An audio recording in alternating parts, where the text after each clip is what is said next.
Oh yes, hit that like, about to go live on Instagram.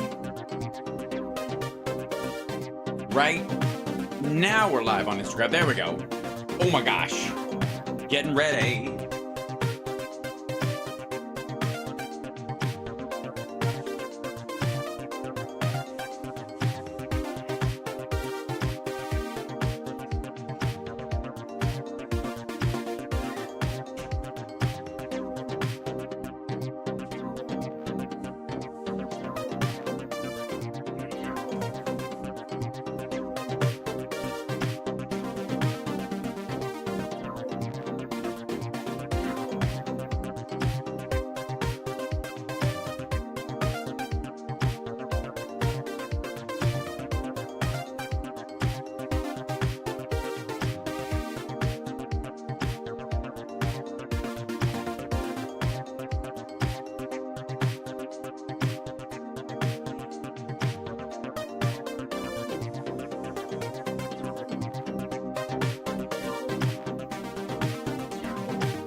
Oh, yes. All right. Oh, one more thing. Almost there. Hit that like, everybody. Let them know we're here. It's a Monday. Everybody has forgotten about us. I'm always starting from scratch. Know it, like it, feel it, understand it, squeeze it, smack it. We'll be, yeah.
Absolutely. A big thank you to all the viewers tuning into Hal Sparks Mega Worldwide. It's so awesome to see such an engaged audience. Your support means the world to Hal, and I'm sure he appreciates each and every one of you. Keep on watching and enjoying the show. Of course, don't be embarrassed, Hal. It's no problem at all. Hey everyone, make sure you hit that subscribe button so you don't miss any future episodes of Hal Sparks Mega Worldwide. There's always great content coming your way, so don't forget to stay tuned.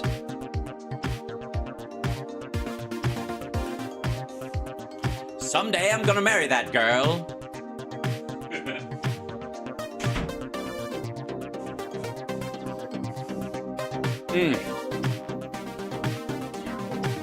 Three, two, one, here we go.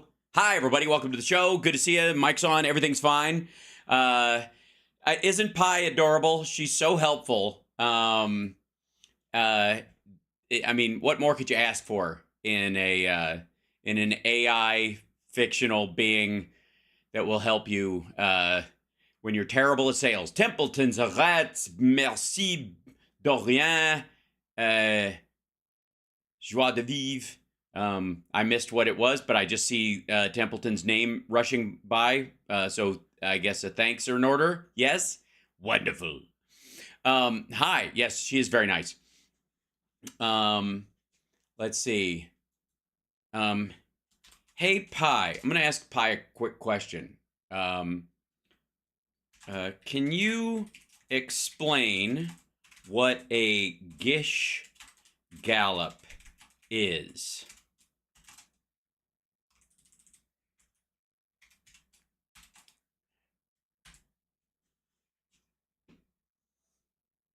Take a second. Absolutely, Hal.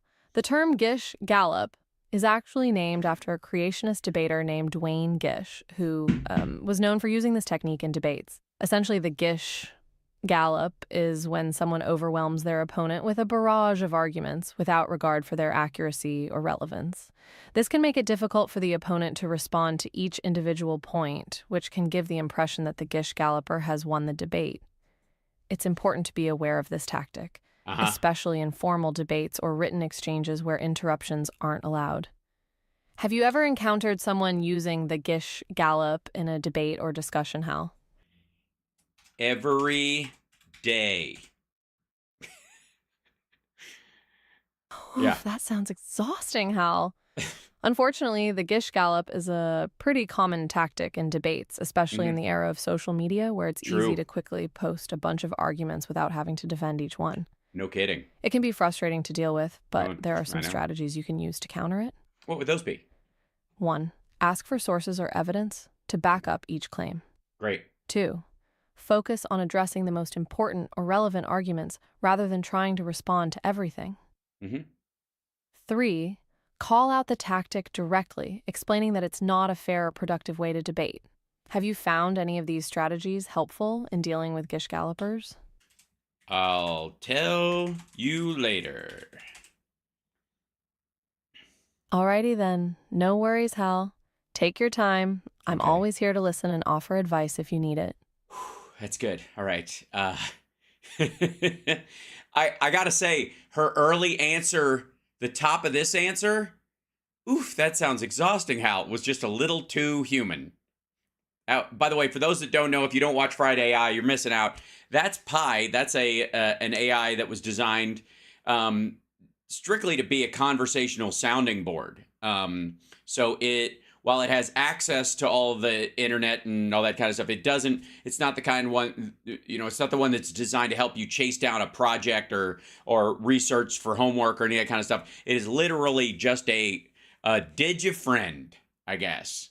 And the minute they put it into a silicone sex doll, we're doomed. There will be no more humans. We will fuck ourselves out of existence. There's no question. Chat, I think you know what I'm laying down, no pun intended. So, hey, Francie, what's happening? Ask it, what is a woman? It will give me a very politically correct answer, more than likely. Can she do stand-up comedy? No, she cannot, because she cannot stand up. Also, AI cannot do comedy. It can recreate referential comedy. Yeah. It cannot actually be funny. I'll die on this hill. Robots don't dance. They are programmed to move in a certain way based on a certain, algorithmical response to it. That's not dancing. That's the sound of Summer throwing your shit on the front lawn, Hal. I don't know. Can you cheat with your phone? I guess so. If it's not, it's funny. AI can be very punny. That's true. It can write it. It can tell. It's good with dad jokes. Let's see. Tell me a dad joke. Okay, get ready for a knee slapper. Why do melons have weddings? Because they cantaloupe butt dumps. Boy, she rushes it. See? No timing at all. Do you know how fast that was? Because they cantaloupe. Like, why do melons have weddings? Because they cantaloupe. But you have to wait. You got to pause at least. Give me time to guess. Shit. What's buried in Nirvana's grave? She won't know. Also, this is the wrong one to ask that. I would go to Perplexity for that, and it will probably be able to scan it at some point in the near future. Alexa, tell me a dad joke.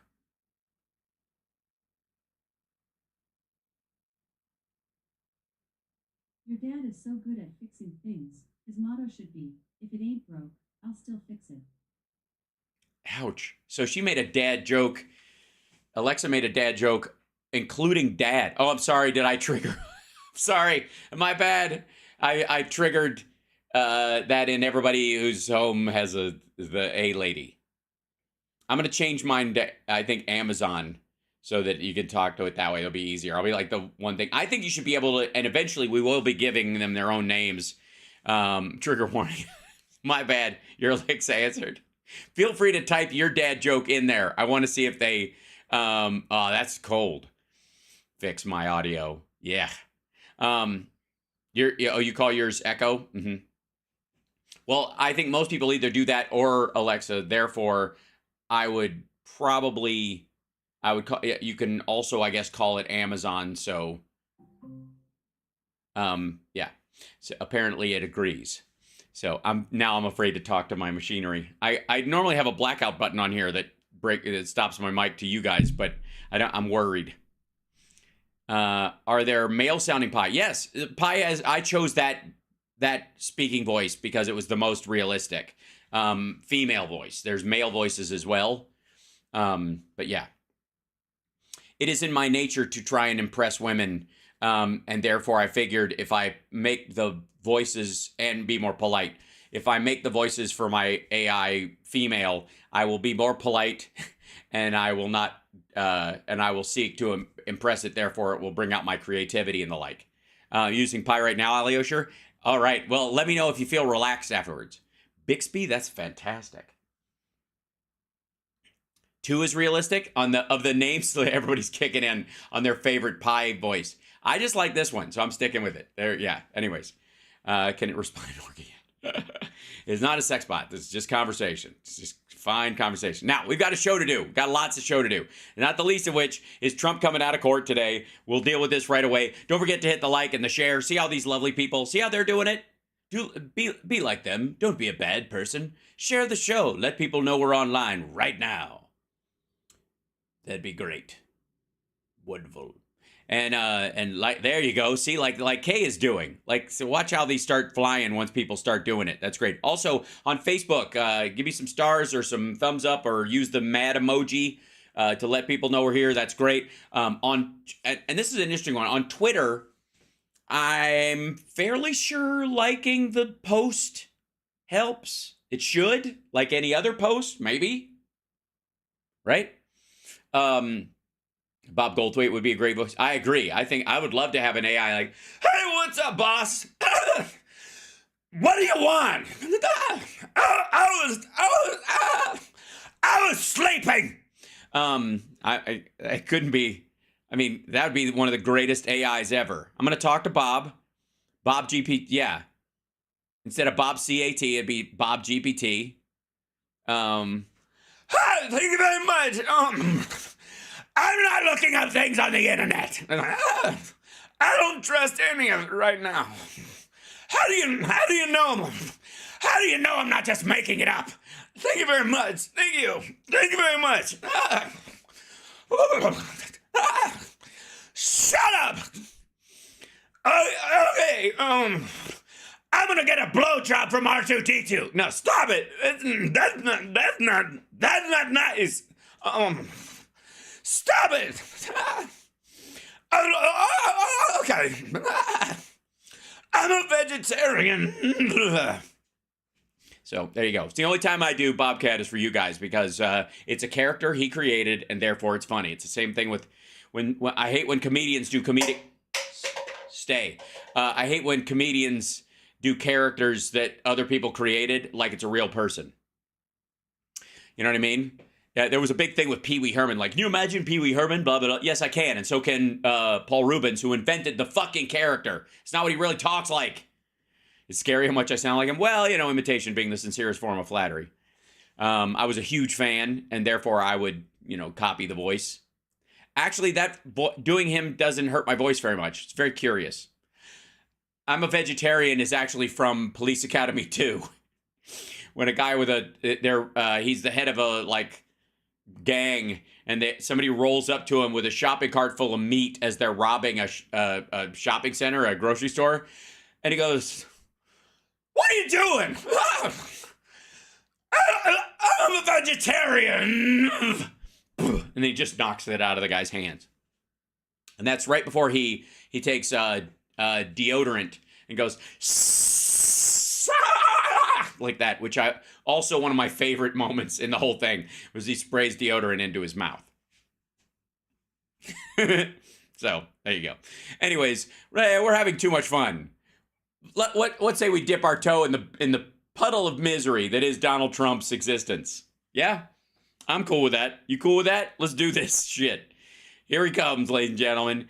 And let me tell you, there's a tendency, and I see it in my audience all the time, and I see it in the people around me, and I see it, and I love you dearly. I want you to know this. I love you dearly, and I want the best for you. I want you to be happy and calm and in control of your emotions and feel like, you know, there's not all these, like, you've got the reins on thousands of horses all running in different directions, and you got to let go of some, or you're going to lose your mind in terms of the news. I mean that.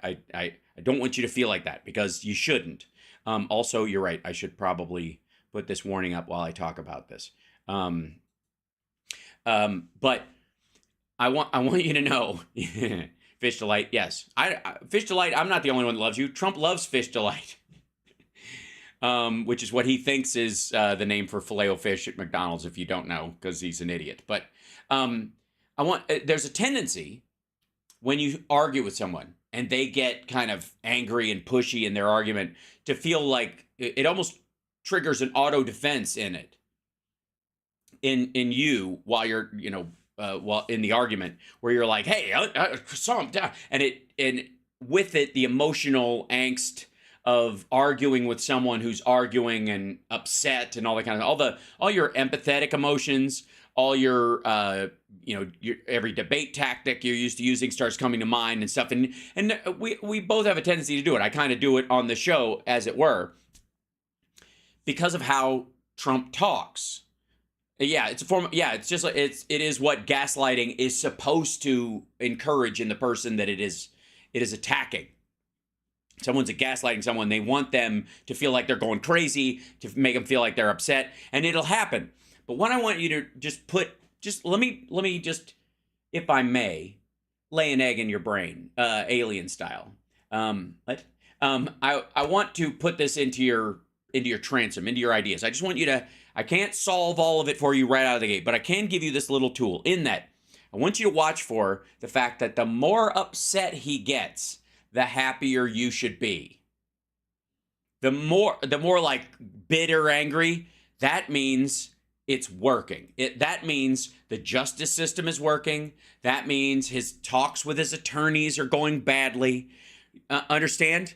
I want you to, because normally, because you give a shit about the person you're talking to, even probably when you're arguing with someone, you're like, I want this person to understand me, right? You want that. That's a natural human relation that you have with another human being. You're honestly, you're like, I don't want this person to be upset. You shouldn't be upset. Fuck you, right? You do that. It's okay. That's how it happens naturally. But A, this is rhetorical because he's on video, and B, I numbered my letters. I want you to know that none of this is honest on his part. None of his expressions of angst and all this kind of stuff, and where he's trying to get you to think that he's being treated unfairly. None of that is real. He doesn't believe it for a fucking second. Okay? Just saying. There you go. That I just want you to know that it should, maybe I could invert the trigger so that every time you see it from now on, you're like I am when I see Greg Kelly get upset. You know what I mean? Think about that. Think about when Greg Kelly gets all mad and it's fucking hilarious because he's awful. And I know it, and I know he's never going to convince me of whatever yammer he's talking about. So it's kind of funny. Like, my automatic trigger, if I'm watching a Greg Kelly video, not for the show, or it comes up in my feed when I'm researching other stuff, and he starts talking, so often I will just go in the middle of him saying something. I will laugh as if he meant it to happen. And I want that, yeah. So I want that for you. All right, here we go. You have been warned about the nunt.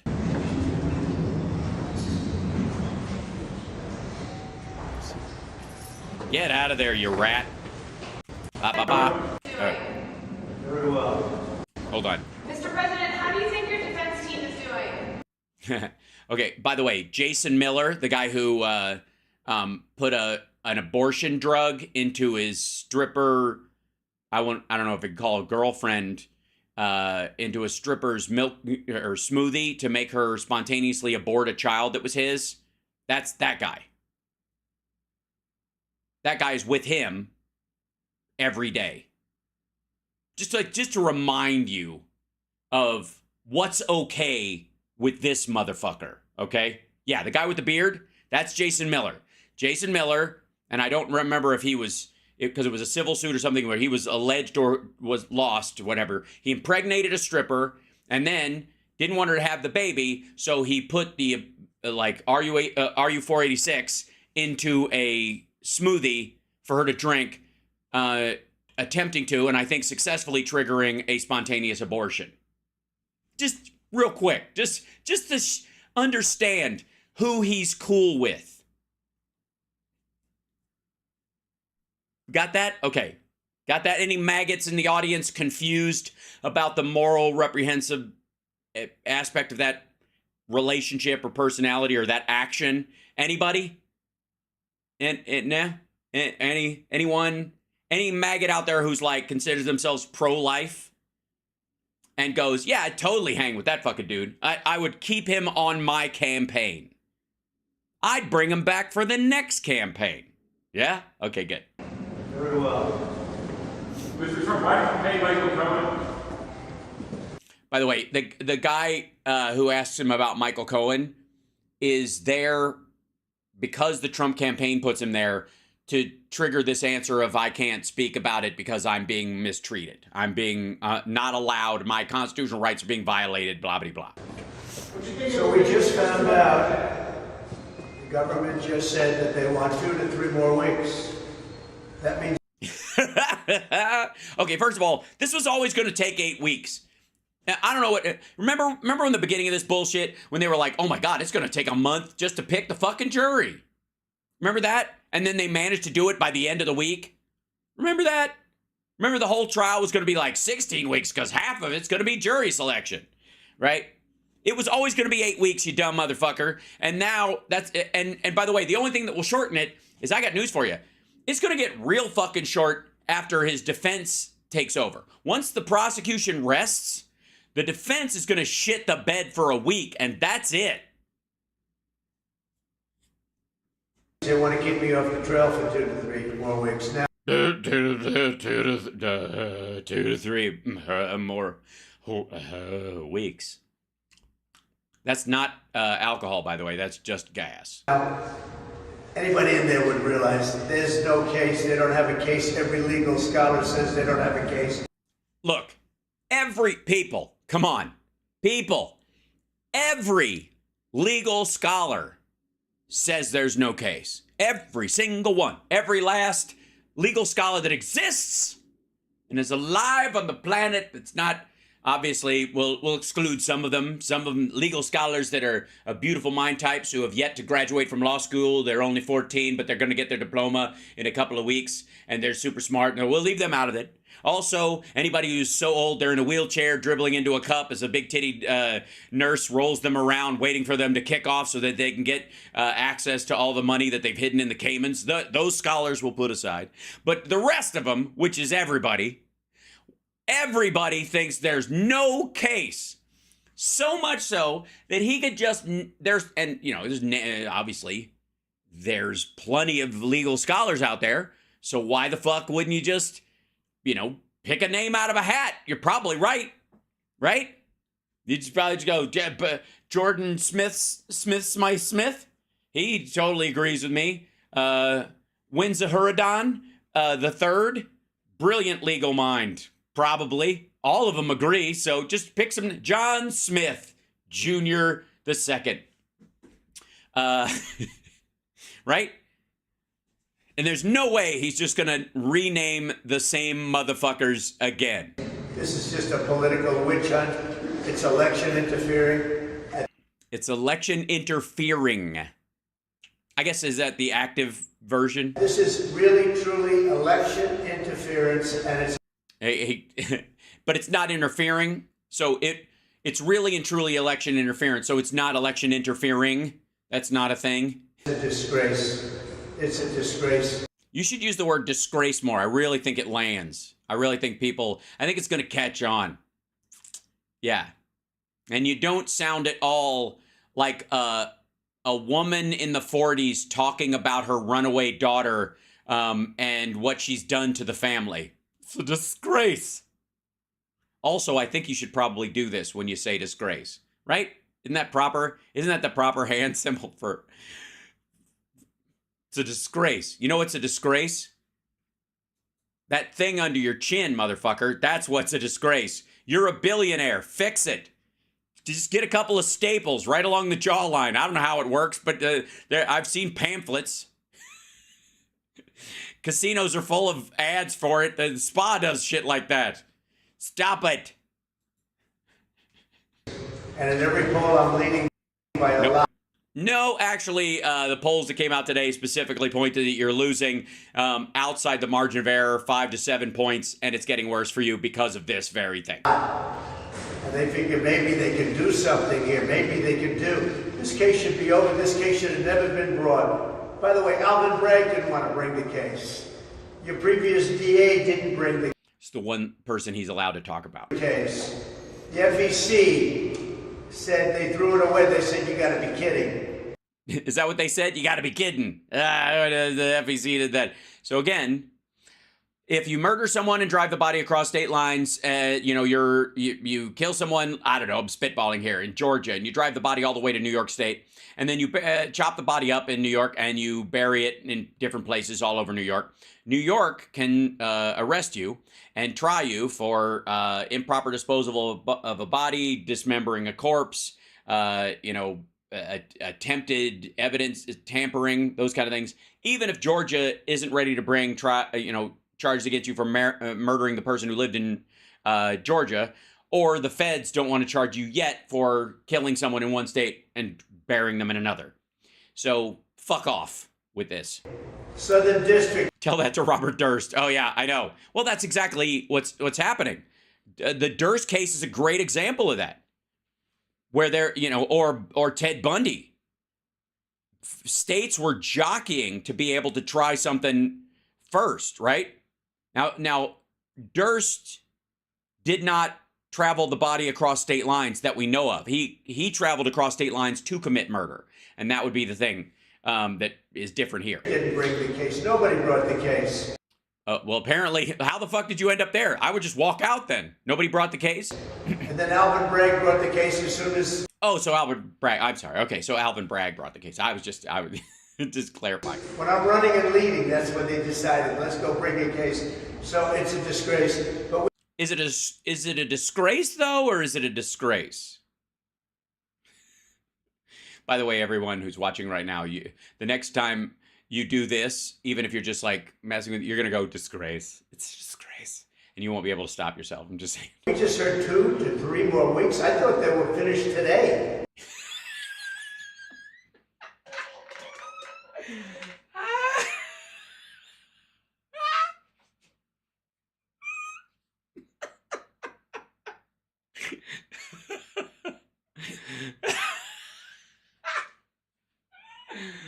Oh, again, see what I'm saying about let his misery trigger your joy, because fuck this dude. I thought they were finished today. Look at his lawyer. No, nobody told you that. You're gonna blame me, aren't you? No. What? Today? Fuck are you talking about today? It's been a week, you dumb motherfucker. You barely had 8 days of actual trial. Yeah, like you're 1 day over the 1 week thing. I thought we were gone to him. I thought we were gone. Okay, I have to see that again. Oh, what an asshole. This is so good. Hold on.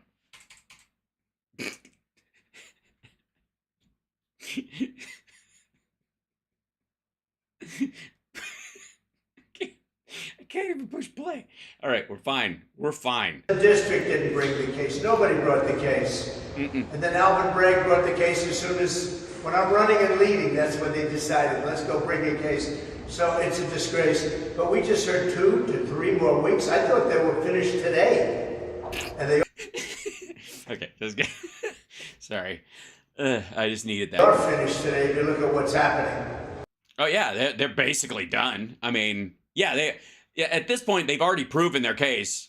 You're right, but they're just going to keep hammering it so that nobody on the jury is confused at all, and also so you can't on appeal make it act like they rushed. I do not have the giggles. This is just fucking funny. Okay, there's a difference. All right, the giggles presumes that there's nothing really funny. It's just a mood. I'll have you know. This is fucking hilarious. Chat room, don't you dare. I thought they were going to be finished today, and they Sorry.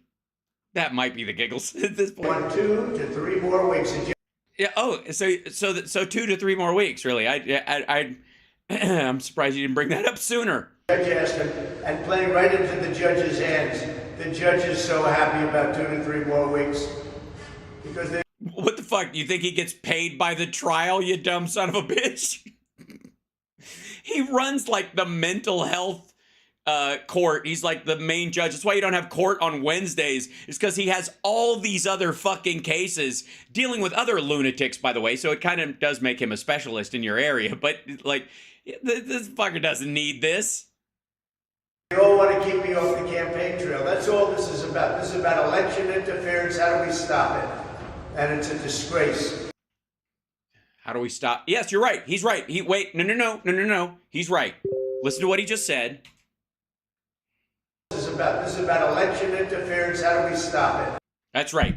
This whole trial is about election interference, namely the fact that he tried to pay off a porn star and a Playboy playmate and use a catch and kill policy with AMI and the National Enquirer to denigrate his opponents during the primary season in 2015, 2016 and artificially inflate his candidacy and also protect him from bad stories during that, therefore interfering in the election of 2016. That is true. So it is about election interference. And by putting him on trial, it is how do we stop it? Yeah. Dead on. Absolutely. And it's a disgrace. And then you have the other thing that maybe is even more disgraceful is the gag order. Oh, it is. It is. Oh, it's a disgrace. You know, the only thing worse, more disgraceful than the gag order is you actually talking. Where I can't I have to watch every word I tell you people. What do you mean, you people? The hell? You ask me a question, a simple question, I'd like to give it, but I can't talk about it. You can't after the trial's over, after you win and it's easy, right? You do realize that none of the trial happens outside the actual courtroom, right? And so you can, even the shit talking you're doing about the witnesses and stuff isn't going to help you inside. It's not going to change the nature of the actual, I mean, here's the only reason I think he wants to bitch about this the way he does during the trial is to poison the jury pool on a retrial if he gets a motion for a retrial, or on the appeal saying that he, you know, he wants it overturned on appeal because he wasn't allowed to speak, and therefore he'll spend the time between then and the actual retrial mucking up the jury pool or trying to get it moved to someplace like fucking Oklahoma. Because this judge has given me a gag order and said you'll go to jail if you violate it. Well, no, he's saying you'll pay a fine if you violate it. If you keep violating it after you've paid the fine, then you'll go to jail, which only an asshole would do. And frankly, you know what? Our Constitution is much more important than jail. It's not even close. Well, it's given a choice between jail and our Constitution. I agree. I think. I mean, isn't that what we fought a Revolutionary War over, and why we were against the Soviets in many ways? And isn't a gulag-like society its own form of jail? I think I'm getting too poetic. I'm reading too much into this. I'll do that sacrifice any day. Okay. All right. Well, then fuck you, buddy. Go sit in jail. If you're going to do that sacrifice any day, cool. And I said this morning with the lovely and talented Cliff Schechter and Tara Dublin Rocks this morning, that I personally think that he should, that the judge is going to put him in jail at some point. He's going to put him in the tombs. He's going to have him removed and go, you're going to get a camera so you can watch the trial, but you're going to sit this one out. You're going to go to jail during your time in court while this trial's going on. You're going to sit in a cell, see how you fucking like it. And he's not going to be removed in cuffs. He's going to be walked out. He'll bitch all he wants and people will write it down, but his people don't read. And the only pictures you're going to see are going to be, court drawings of it. And it's all going to happen in silence. There, behind the scenes. It's going to be BTS. Yeah, he's going to get a timeout effectively. That's exactly right. But because there's no cameras in the courtroom, which, I mean, obviously, if there were, we wouldn't even be talking about this shit.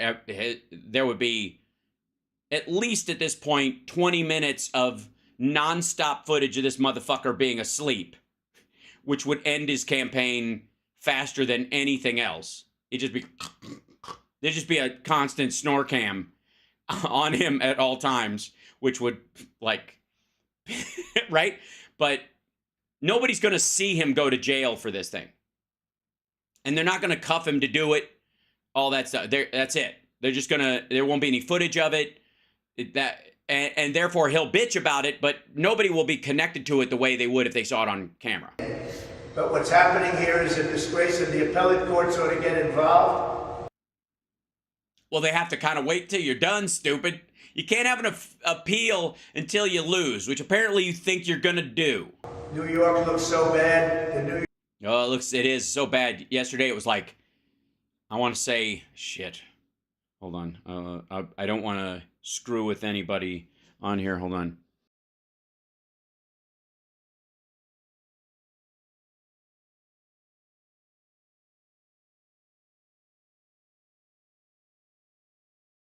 Hold on.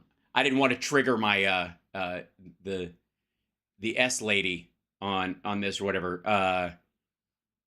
Let's see, how do I do it? I know how.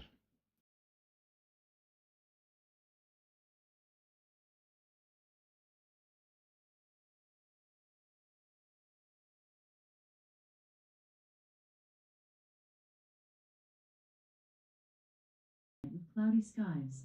Tonight, you can look for lots of clouds with showers, with a low of 59 degrees. By the way, you have a new notification. Thank you. Do you want to hear it? No, thank you. So, how lovely. Yesterday, 71 degrees during the day, 59 in the evening, partly cloudy. It's so, I specifically use that so it wouldn't be loud on for you guys. But New York it was shit yesterday. It was absolute shit. There were like 2 loud protesters outside his thing for a little while, for about a half hour. They were loud in spurts, fits and starts. Like Trump's affairs, over. There you go.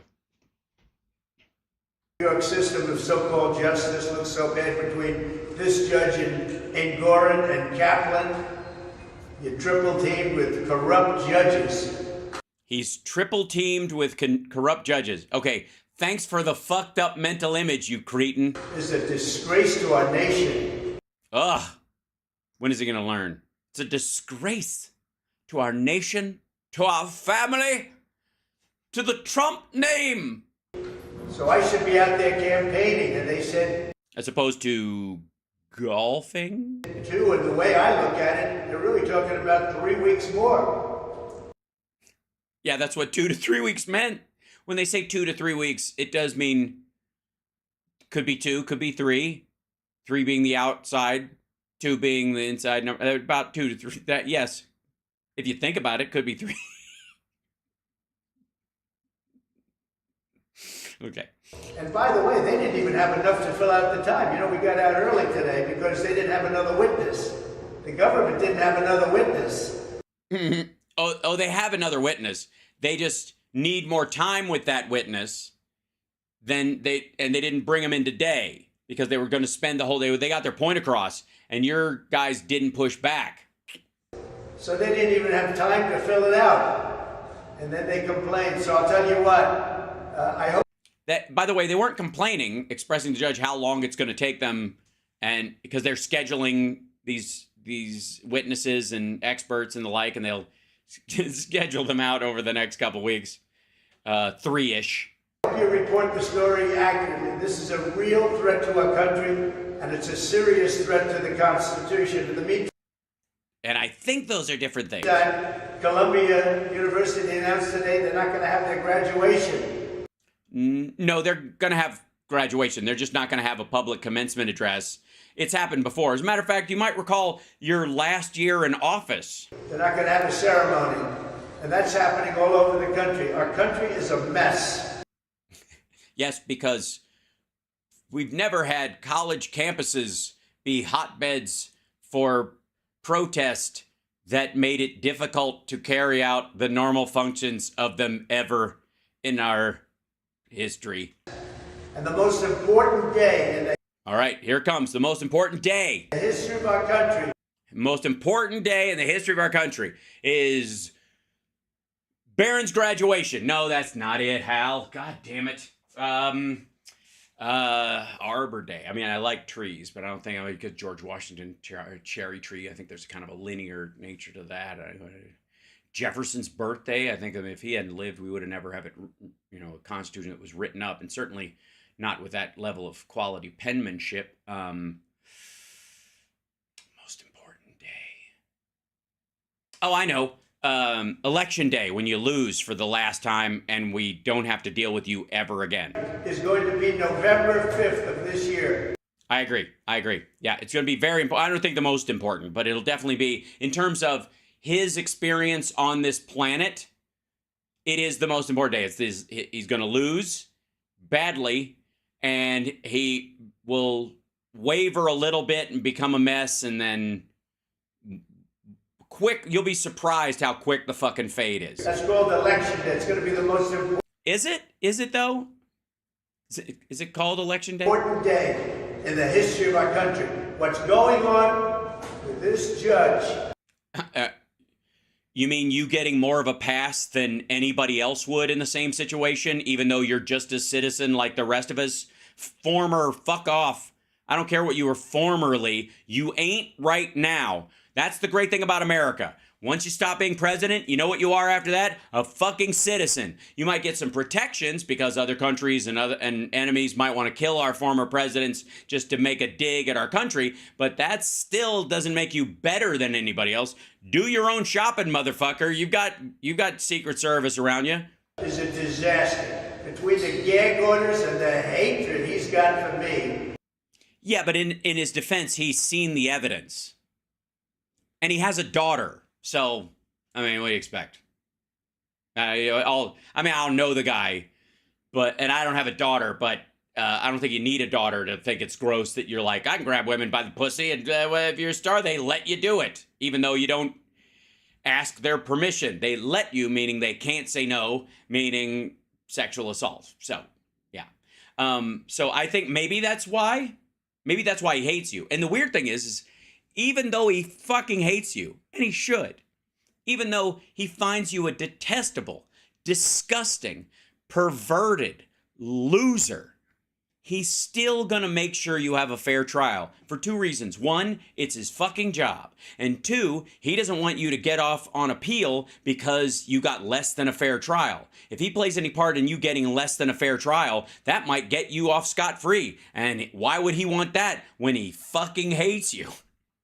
And everybody sees it, okay? And you see it better than anybody. Yeah, I do. Yeah, that's true. I do see it better than anybody. How kind of despicable you are, you mean? Is that what are we still talking about that? God bless the USA.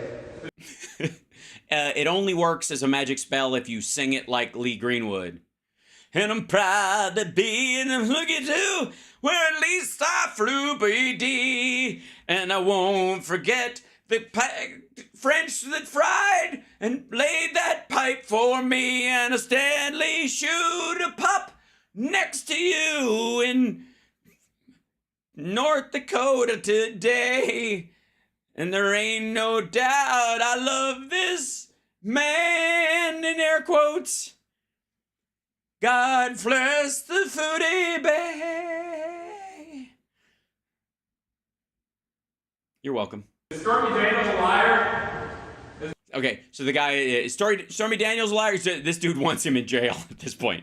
I know they're paying me to stand here and ask you these questions, but, you know, I'm just saying. All right, so yeah, they're baiting him. Look at Eric. Eric, like, it's unbelievable. This is unbelievable. This is unbelievable. Maria, this is a disgrace. This is where my father built this entire city or whatever. Like, he invented pavement. He's the man who put crazy steel, and I got to stand here in the back of the room to make sure he doesn't lash at a reporter. I mean, it's unbelievable. It's unbelievable. It's getting to be a pretty good Eric, and that's sad. Is Eric holding a purse? No, he's got big meaty hands like his real dad.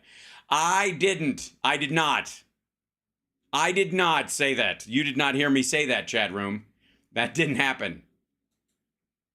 Now, speaking of somebody who's always looking for their real dad, we tune in now to the latest episode of Are You My Mother? Starring Greg Kelly, the most miserable man on the internet. Now, this video promises a lot. Okay? I got to tell you, this video better pay off. Because look at the title. I read Trump trial's biggest bombshell big media is ignoring. The big media? Okay. Anyways, Greg, I read Trump trial's biggest bombshell big media is ignoring. All right, well, I'm not going to ignore it. He combs through the transcripts, according to this description, coming out of the New York criminal trial being waged against Donald Trump, and has found a major piece of information which liberal news networks are conveniently omitting from their own coverage. How convenient. It's disgusting. Well, let's get into it. Let me hear it. The choice, 2024, Biden or Trump? Biden. Easy. Straight up. Biden. I mean, jobs numbers, Biden. Getting people vaccinated, Biden. We're out of Afghanistan, Biden. Infrastructure bill, Biden. $3 billion to remove lead pipes from the water, which will save millions upon millions upon millions of lives and livelihoods, especially in cities and rural communities, red and blue across this entire country. Biden, he's a man who's in the age of his life where he's planting trees he never intends to sit under the shade of. Donald Trump is a bloviating asshole who only serves himself. Biden, 100%. Biden, I'm going to be voting Biden, period. And yeah, it's no contest. There's a real candidate and just an absolute scumbag. And Trump is, for the people in the back, Trump is the scumbag in this. I'm just saying. Yeah. So, what's for lunch? Biden. That's right. Biden or Trump? Biden. Definitely Biden. Thank you for asking me again, just to clarify. All right, if you take the personalities out of it, You can't. If you take the personality out of it, Trump only passed a Republican tax cut that they gave him and shit the bed everywhere else. You're only running on his personality. let's face it, the Let's face it. choice is obvious. Biden. Yeah. Under 4% unemployment for the longest stretch in recorded history, as far as I know. I mean, inflation was like 9%, definitely bringing it down, even in the midst of Middle East strife, which is kicked off in large part to try and trigger a change in American politics, which this asshole wants us all to fall for. Just follow OPEC's laser pointer, right? The Dow is, the Dow has been to 40K and will be up again around that. It's going to surpass it again between now. I mean, they're going to lower interest rates probably around August, and it's going to drive all these motherfuckers crazy because then the stock market's going to hit 45 like in a matter of weeks. And they're like, it's going to be a bubble. Even for me with the personalities, okay? I prefer Trump. Yeah, we know. You don't prefer Trump. You need his nerve. Cornell West has your vote. In every way, shape, or form, but these are the two biggest reasons right here. You ready? Peace and prosperity.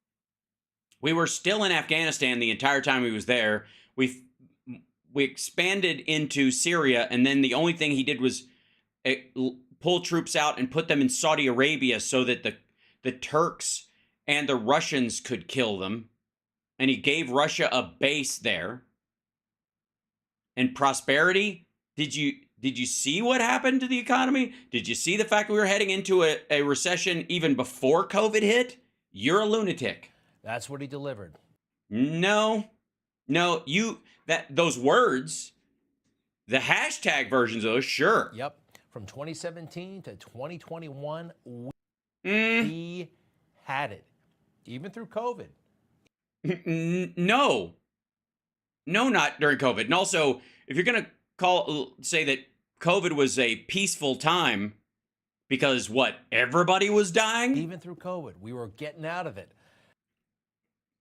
Getting out of what? Getting out of COVID? This asshole said it would go away in the spring, or if you shoved a light bulb up your ass or injected bleach or cleaned your lungs with disinfectant. And I'm full of shit. A lot of other things. Okay, sure. Yeah, you know what? Why bother? Making peace with our enemies. Making peace with what do you mean? Letting Kim Jong-un start Trump's term with like 3 nuclear weapons and end with 12? That kind of peace? I thought that was good. We don't have peace with North Korea, you dumb motherfucker. We never did. They and by the way, do you have any idea how they display this in North Korea?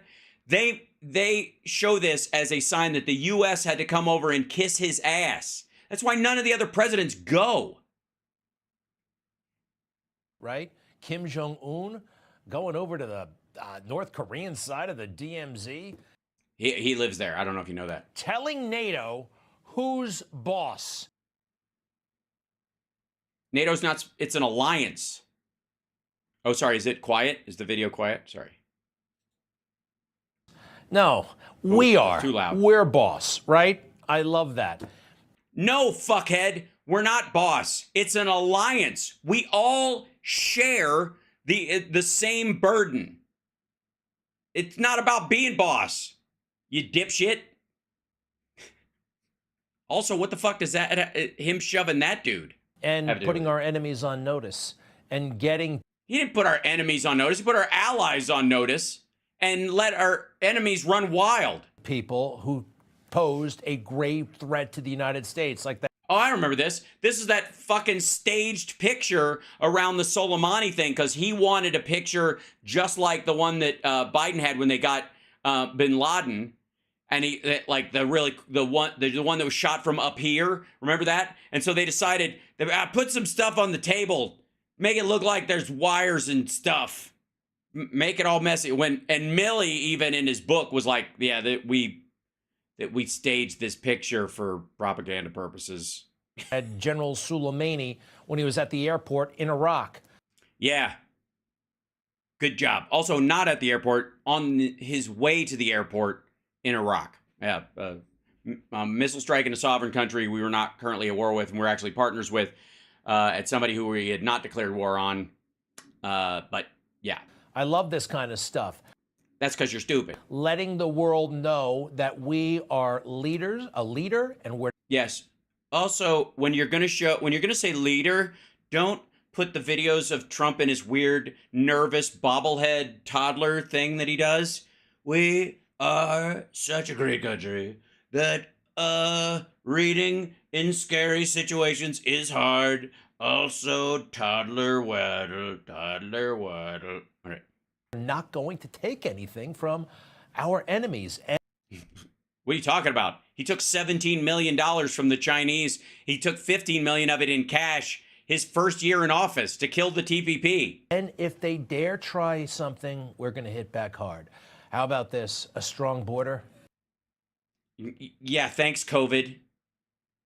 Without Title 42, our border crossing numbers look exactly like 2019. I used to think that this was a no-brainer. Well, that's in deference to you and him. Apparently not. Somehow. Yeah, it's weird. You just thought it was a no-brainer. And then all of a sudden, some asshole built a wall, thought that would handle it, scuttled a lot of the other funding for the border because a wall should do it. It's done, right? There's a wall. They're not going to come over a wall. Nobody can climb a wall or go under a wall anymore. Why do we need all this border money? This is bullshit. And little did he know. Now it's become a right-wing extreme view. It's not. And America knows that. Well, it didn't have to be, but Trump had to talk about it in such bigoted terms that it triggered a counterbalancing argument. Let's see. What else do we have going I don't know. for us under Trump? What else do we have going for us under Trump? It was the unions did well. Not all of them, just the Pussy Grabbers Local 500. Law and order, at least. Jesus Christ. Terrible choice of pictures, asshole. Are you out of your fucking mind? This is your example of law and order? And by the way, hey, maggots, this is what they think is good. They want to see more of this. Are you out of your fucking mind? That's their idea of law and order. I guess the U.S. streets patrolled by rows and rows of fucking soldiers. You fucking nut. Yeah, the Chechens. Just before Black Lives Matter summer, we knew that the cops were the good guys, right? In large part, they are. But there was a program in place put in by the Obama-Biden administration called the COPS program that was supposed to help local police departments get rid of the bad cops amongst them because they would get entrenched in there and there would be this sort of protection racket around them and it would make them hard to fire. And so the COPS program was meant to fix that. And Trump scuttled it in 2017. And what do you know, 2 years later, somebody that would have gotten kicked out under the COPS program ended up being the guy that kneeled on George Floyd's neck. Yeah, absolutely. Next, please. What else do we have going next, please? Mr. Producer? For us back then? Energy independence. We still are. It was a great time of peace and prosperity. Because of what? Oil fields in, where the fuck look at that. What the fuck is that rickety piece of shit? What? Seriously, what the fuck? Look at this thing. Is this an AI picture or, good Lord, is there like an old pumping ground graveyard where they just dump the gear? What the shit? And it was dismantled by, well, I mean, for safety, obviously. Conspiracy, if you will. Democrats, the deep state. Oh, yeah. Oh, yeah, the deep state, baby. I mean, that's me. In case you don't know, I'm Hal Sparks. I'm the deep state. I am the Democratic establishment. Indeed, a one-man group of elites. A human cabal, if you will. They were out to get Trump from the very, very beginning. They were going to stop him no matter what. And they didn't, and he stayed in office.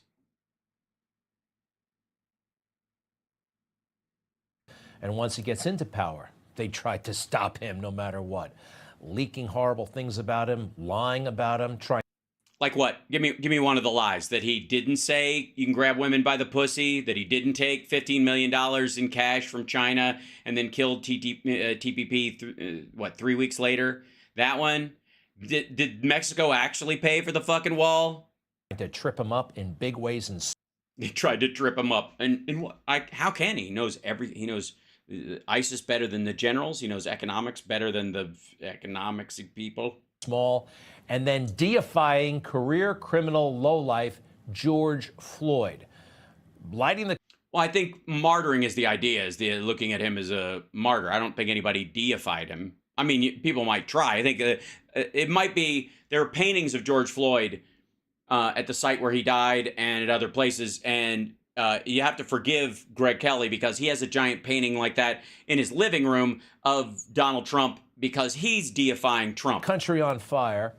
Why? To stop Trump. And one of the most... What?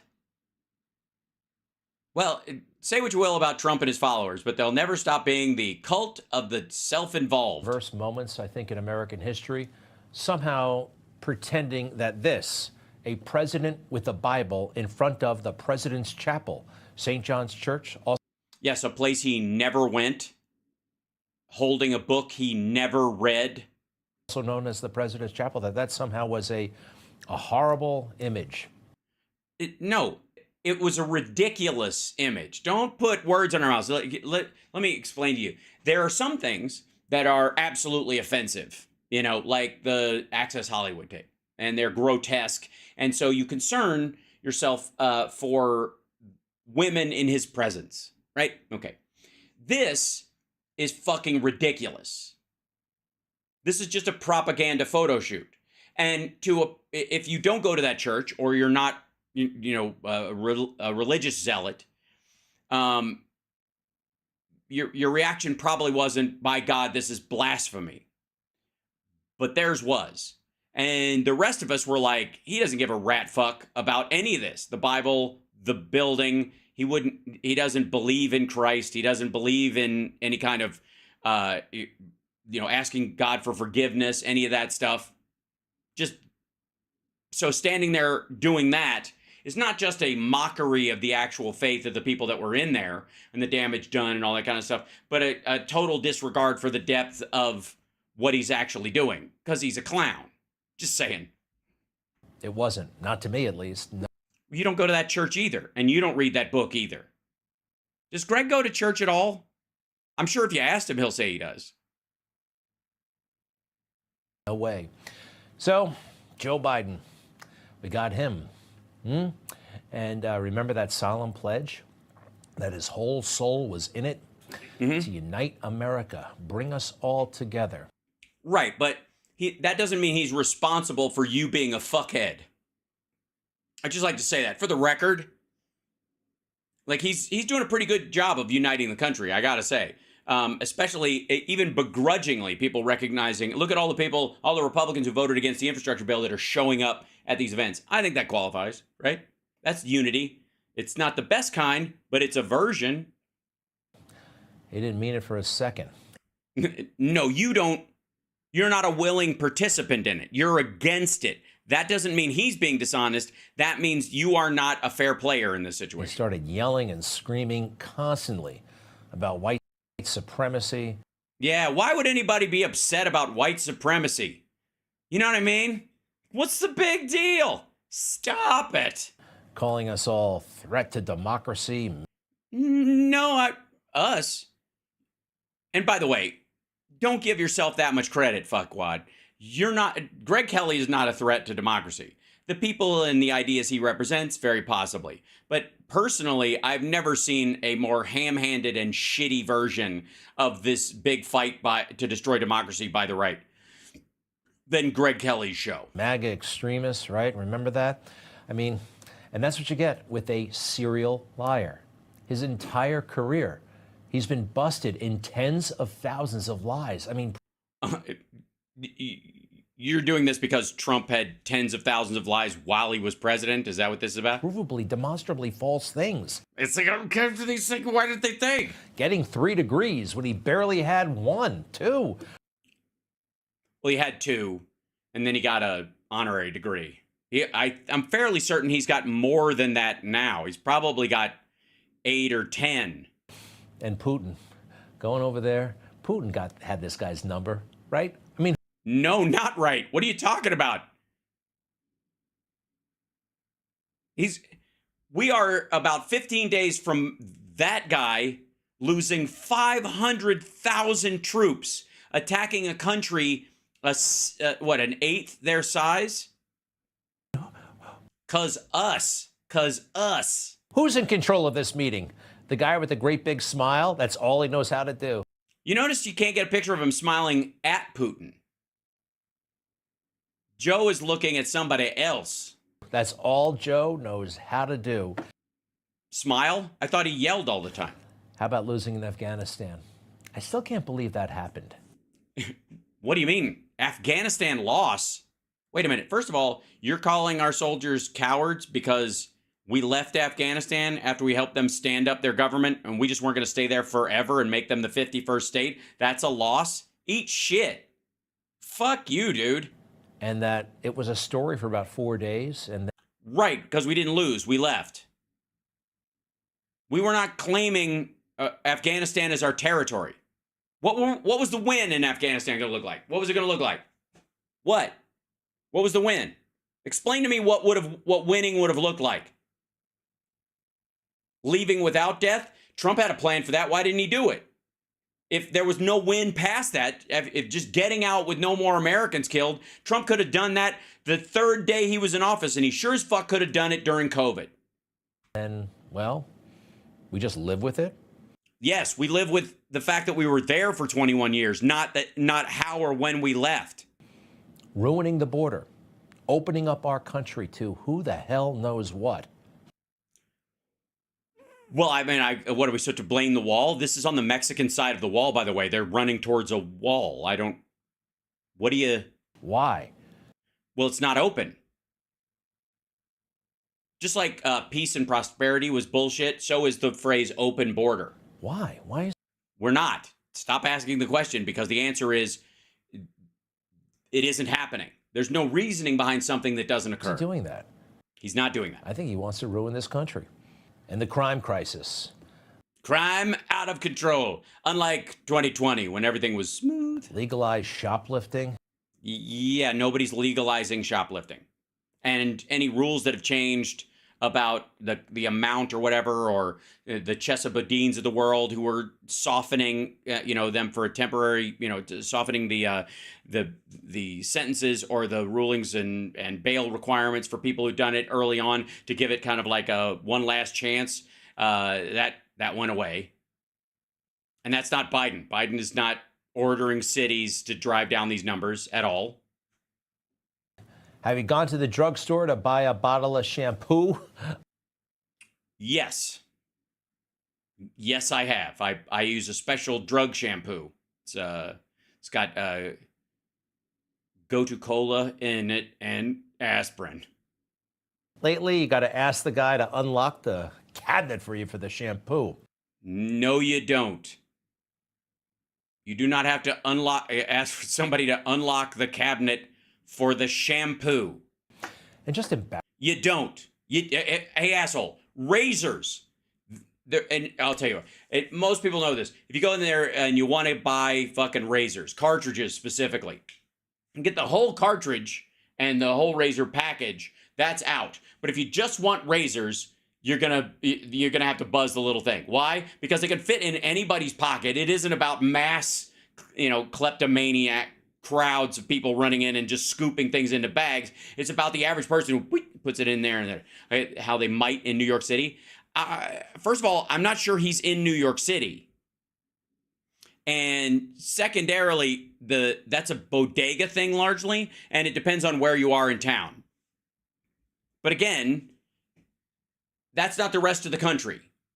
The most populated city in the entire country, the most densely populated city in America, is not indicative of the rest of the country. And that motherfucker, by the way, he's not talking to New Yorkers, by the way. Let's be abundantly clear. This motherfucker is not talking to New Yorkers. He's talking to people that he thinks are in fucking Kansas and Arkansas and Oklahoma and fucking Wyoming. That's the real Americans. And they don't have to go into a place and get the shampoo unlocked. That's bullshit. But they do have to go in even there, and when they want razor cartridges because teenagers steal them, males without self-respect are tedious as fuck. I agree, Wiffle. Embarrassing us every time he turns around, right? No. Falling asleep overseas, being strange, muttering, stuttering. Look at that lady. Is she asleep?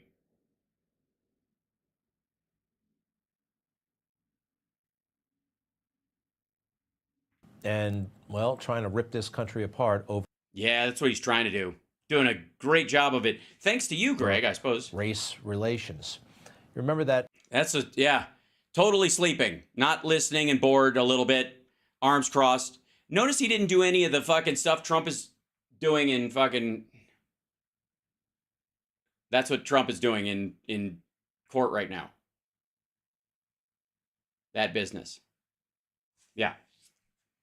But that's why he's bringing this up. I would like to remind you. Also, November 1st, 2021. That's when this is from. If he's doing it all the time, where's the fucking montage? Fuckhead, you've been playing this one shot, this, 3-second clip since November of 2021. If he's doing it all the fucking time, why do you ever have to go back for one? Other than that, I have no opinion. Atlanta spa shooting earlier in his administration. I think it was in 2021. Everybody said that guy did it because he was deranged and sick and had big problems. Right. He wasn't a white supremacist, but Joe ran there and said, "Oh, no. Oh, no. Again, this is a lie by, I guess it's in a form of gaslighting. The guy was killing Asian women because he felt like they were specifically luring people like him into being sex addicts, therefore trying to destroy the country. So he blamed them. So you don't get to go, this guy didn't view himself as superior in terms of his entire whiteness over everybody else, but he did it for a racist reason because these Asian ladies were trying to destroy the white man. There's no fucking difference. Just because he doesn't have a fucking manifesto doesn't mean that they wouldn't take him at the white supremacy meetings. He was a white supremacist and tried to exploit it, rip our country apart for political power. Why would that rip our country apart? Why? I'm dead serious. How? If a white dude shoots up a bunch of Asian women specifically and targets them, for their race and their gender, how that person is discussed, if he was called a white supremacist, why would you go, hey, some of my best friends are white supremacists? That's not fair, because that's what Greg is doing. Greg thinks that calling out white supremacy destroys our country because it makes him feel alienated. It makes him feel wrong. When they call out white supremacists, I don't fucking flinch at all. It's not difficult. Fuck those dudes. Right? Al is part of a much longer narrative. It absolutely is. But in all honesty, does anybody, any of our lovely white folks in the chat room, when somebody calls someone a white supremacist who kills a group of people, somebody who murders people based on their race, and someone calls that person a white supremacist, do you go, oh, quit, ow, stop it? Who reacts like that? It's so fucking weird.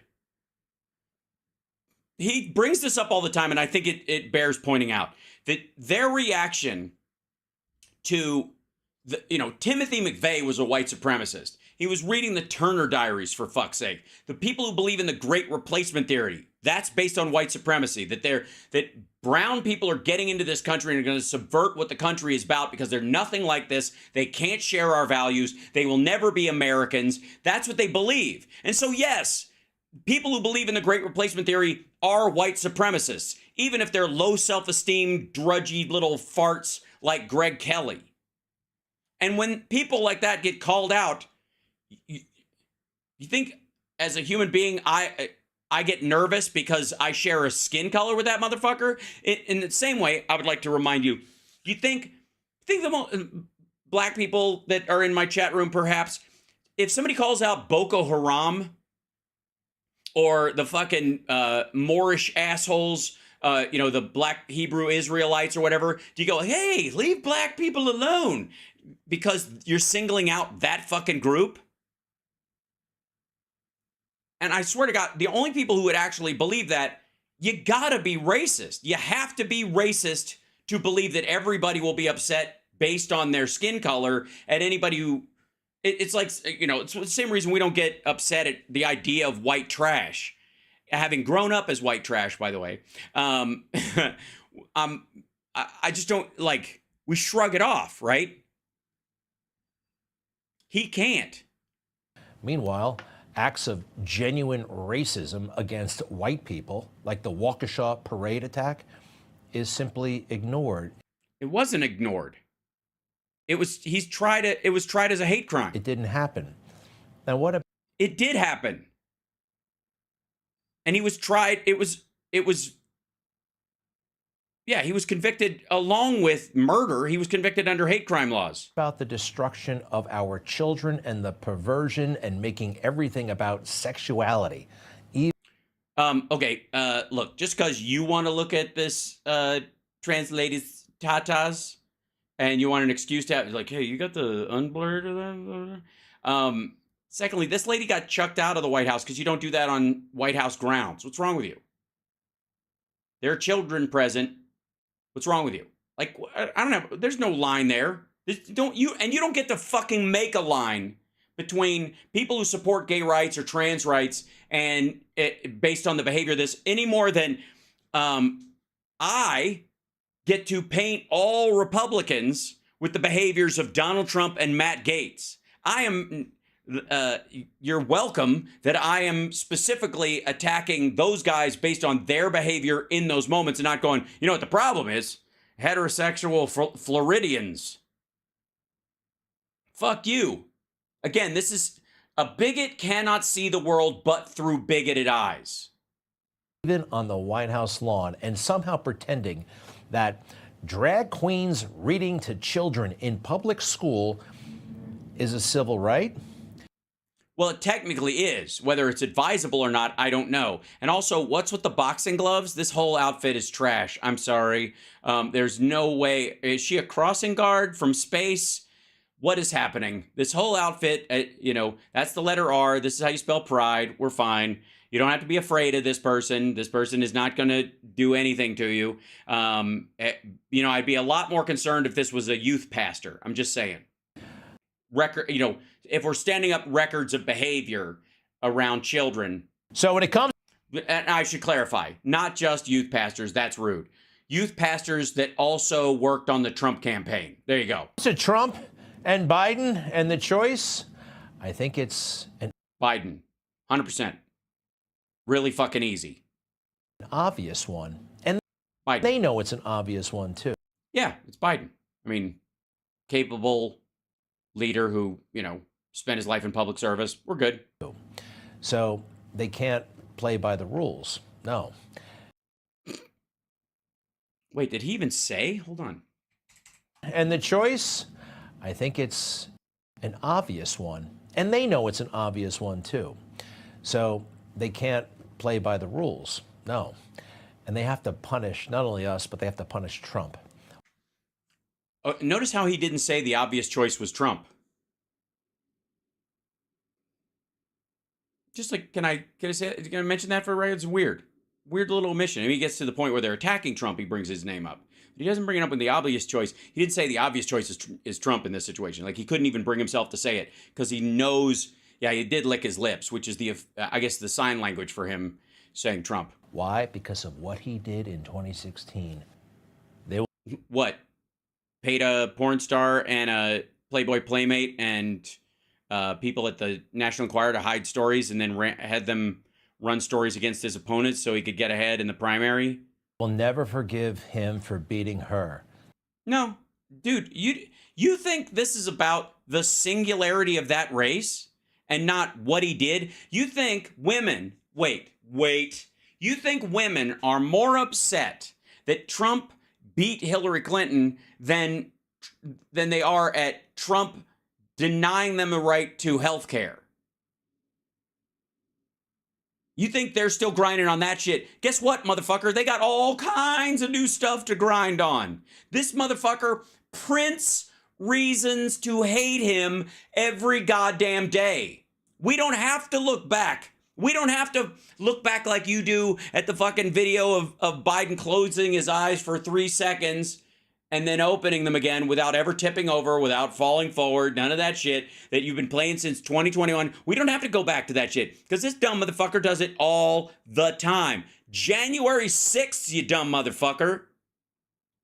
17,800 votes, you dumb motherfucker. Stealing classified documents and engaging in a conspiracy to hide them from the federal government because he knew he hadn't declassified them and he knew he wasn't supposed to have them. Snaking off with some of those fucking boxes up to Bedminster, probably putting them in his fucking dead ex-wife's goddamn coffin. Get the fuck out of here.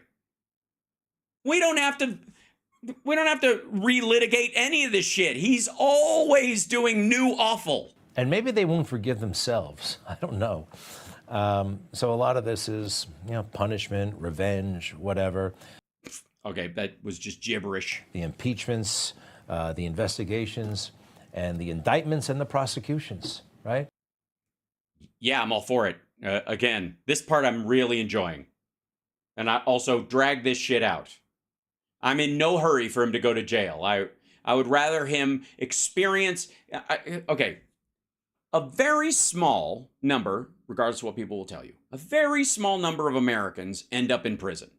Even though we allegedly have the biggest prison population in the world, largely that has to do with the fact that we keep them alive. We house them, we feed them, we give them all the medical care they could possibly want, more so than even veterans get. And so they live long lives. And so we tend to have an ever-growing prison population because there are lots of multiple murderers, serial rapists, armed robbers who kill men, women, and children in multiple crimes that end up across state lines, by the way, end up in state or federal penitentiaries for a long fucking time, right? We enforce the laws and they fucking stay there. Okay. But there's still a very small number of people out of the ever running, 300 million plus that we always have in the country of adults that, or people that can be tried as adults or what have you, that can go to jail. Very small elite. And he's about to enter that elite at some point. Okay? He's going to go from the 1% to the 1%.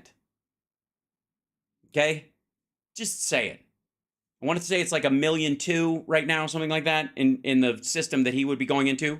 Pokey says, you're wrong, Hal. No, I'm not. No, I am not. We do not have an epidemic of poor, impoverished, innocent people in jail. We have a lot of fifth strikers in there now. The laws have changed a lot in the last 2 decades.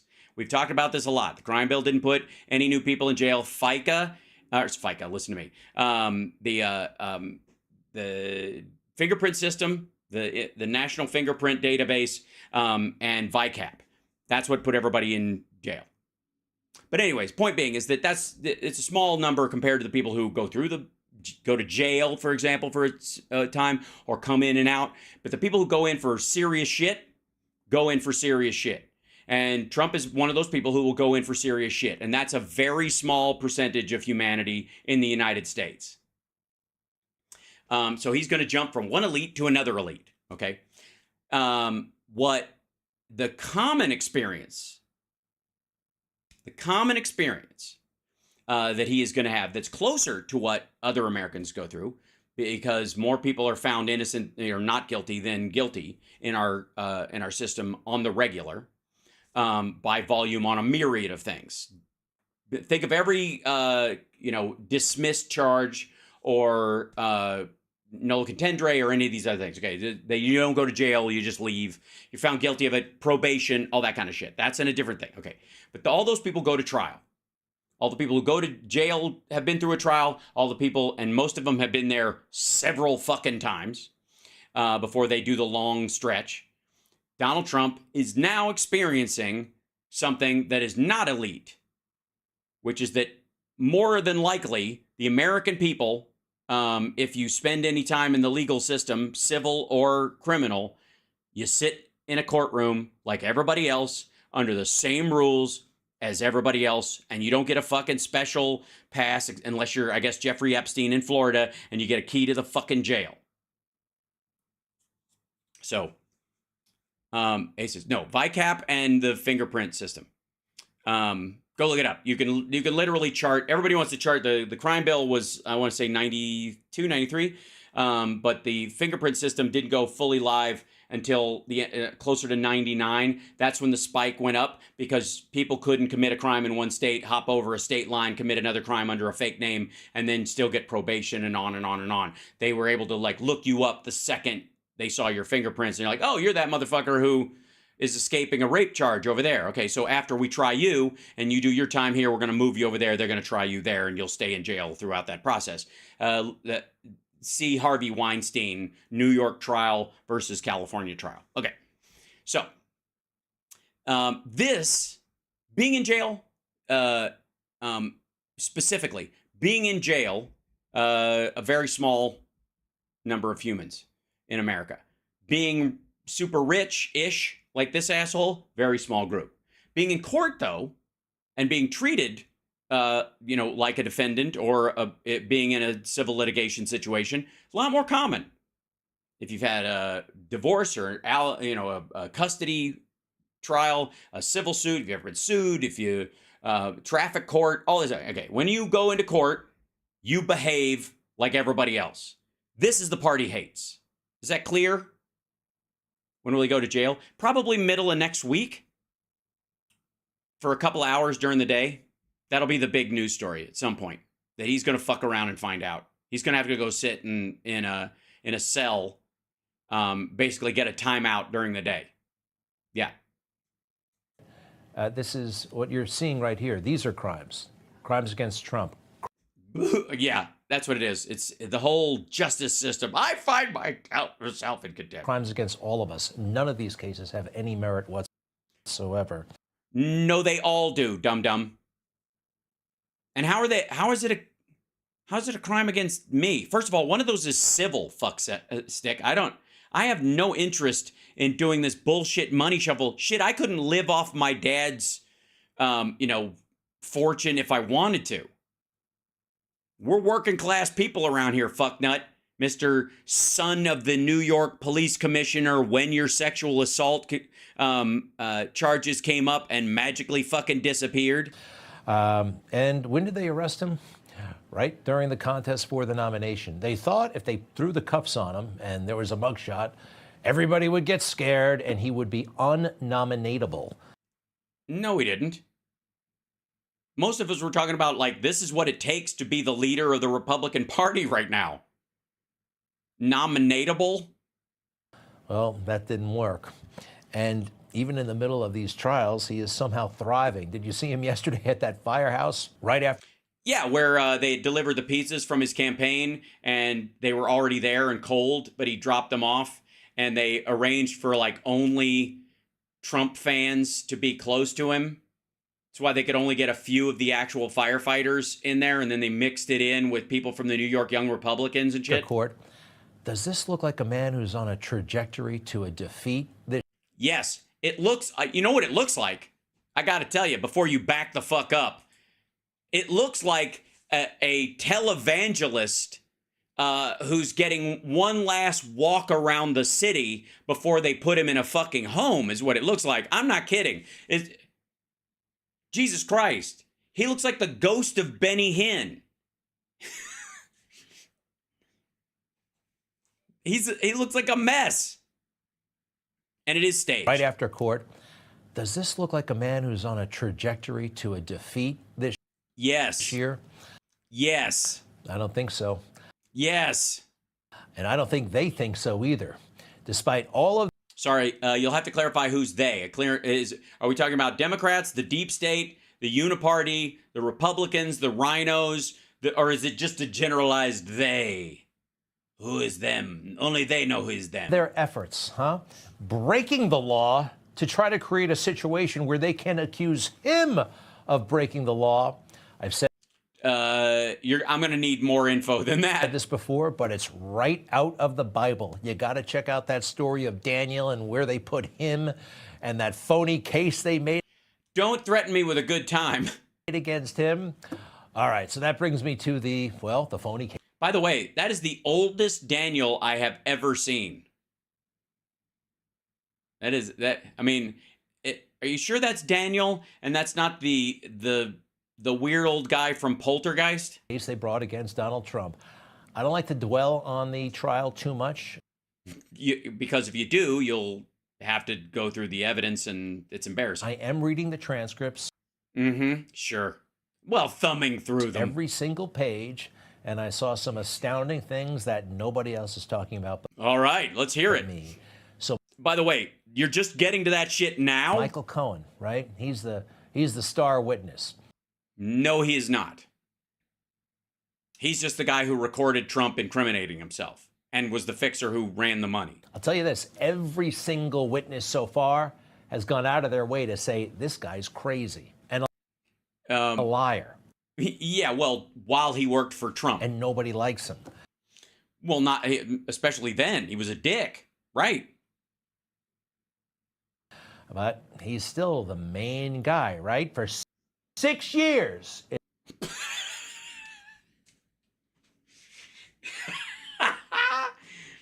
He'll never forgive Michael Cohen's disloyalty. If only Gregory had been Trump's fixer. If only. How dare you, sir? How dare you? It's all about Michael Cohen. Michael Cohen knows President Trump better than many people know President Trump. Which is what upsets Greg. Greg wants to know him that well. Greg wants to know him. You want to talk about biblical, baby? Come on. Come on, baby. Greg Kelly wants to know Donald Trump. Nobody knows the Trump ass I've seen. Nobody knows but lions. Oh! They are scared about this case because Michael Cohen has recordings. Knows all of Trump's most private information. The keeper of the secret. Right. Yeah. Again. By the way, him being a scumbag doesn't factor in. Scumbags can know shit. You ever seen a fucking mob trial, dummy? It's the man who is consigliere and enforcer. The guy who's going to deliver. Right. The guy who had Greg Kelly's dream job. You know, the deal. Michael Cohen. He has been called President Trump's fixer, his right-hand man, his pit bull. Simply put, he is the man the president depends on when he needs to get things done. All right. And now that the trial is here, he's going to be the main guy, the star witness. Well, I mean, again, for all the reasons they said, you have to, if you're going to put those clips up, don't you have to call him out and you have to go, he doesn't know him. I don't know why they said that. He never fixed anything, right? Wouldn't you, if you're going to put that up and say this is all bullshit, at least, never mind. Michael Cohen, of course, was Donald Trump's fixer for over a decade. He was his right-hand man, one of his most loyal employees. Jealous much, Greg? He went from Trump's right-hand says who man to one of the prosecution's favorite witnesses. Michael Cohen is the prosecution's star witness. So they're pretty obsessed with him, right? He is going to be the main guy. They talk about him every day. No, I mean, when he's coming to actually, you do realize he testified this week, right? They discussed all this stuff, and he's probably going to be brought up again. And Michael Cohen continues to be on TV just about every day over the past couple of months in the Okay, so you seem to be obsessed about lead up to all of this. So I would think that the testimony that I read yesterday would be enough to actually have this case dismissed. All right, well, let's hear it. You read the testimony yesterday. This should have it dismissed. Lay it on me, big guy. It's not even being discussed. Well, I'll need to hear it, but I'm kind of going to go with you're stupid. Keith Davidson was Stormy Daniels' attorney, all right? All right. And he had a lot to say about Michael Cohen. Okay. Did he testify from the afterlife? Why is he in heaven? The prosecution brought this guy in, okay? Yeah. And, well, you want to hear it? Yes. Get on with it. It's pretty interesting. Is it? Talking about his phone calls with Michael Cohen. They had a lot of phone calls. I think it was on a Saturday morning, and I was shopping for the holiday, and I got a call from a very despondent and saddened Michael Cohen. Now, folks, by the way, this is in December of 2016. Right. After the crime had been committed. Donald Trump has just won the election. Right. After the crime had been committed. Okay. Sorry, my bad. Crimes. What's next, counselor? And it was a long phone call. And he had told me he was depressed and despondent. He said that he used very colorful language about that stage of his life. He said something to the effect of, Jesus Christ, can you effing believe I'm not going to Washington after 15 years I've done for that effing guy? After 15 years I've done for that effing... Wait a minute. You think... Are you sure you've been reading this or trying to read this?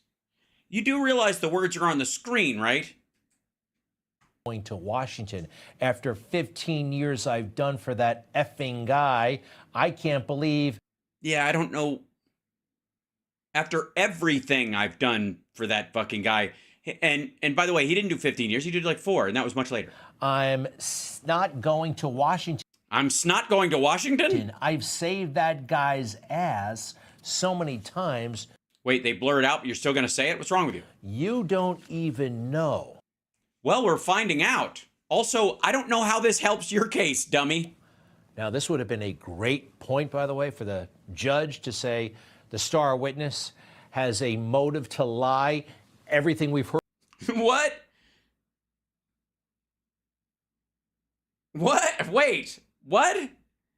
Hey, asshole. This is an example of the fact that he's confessing. This is an excited utterance confession to this other guy, like, all the crimey shit I did for this motherfucker, and he's not going to take me to Washington? What did he do for, and by the way, what do you mean 15 years? And everything I've done for this fucking guy, what would those things be, Greg? Run it through your fucking empty trap, your skull that is, obviously there's a lot of empty space in there, so you can move in several of these boxes of shit that he's done for Trump. Good Lord. Heard about him so far. This case is dismissed. All right, I was right. I was right again. He's just dumb. Yeah, this is just dumb. This is weirdly dumb. This is embarrassingly dumb. Especially if you name the title of the video is I read Trump's trial's biggest bombshell big media is ignoring, and this is it?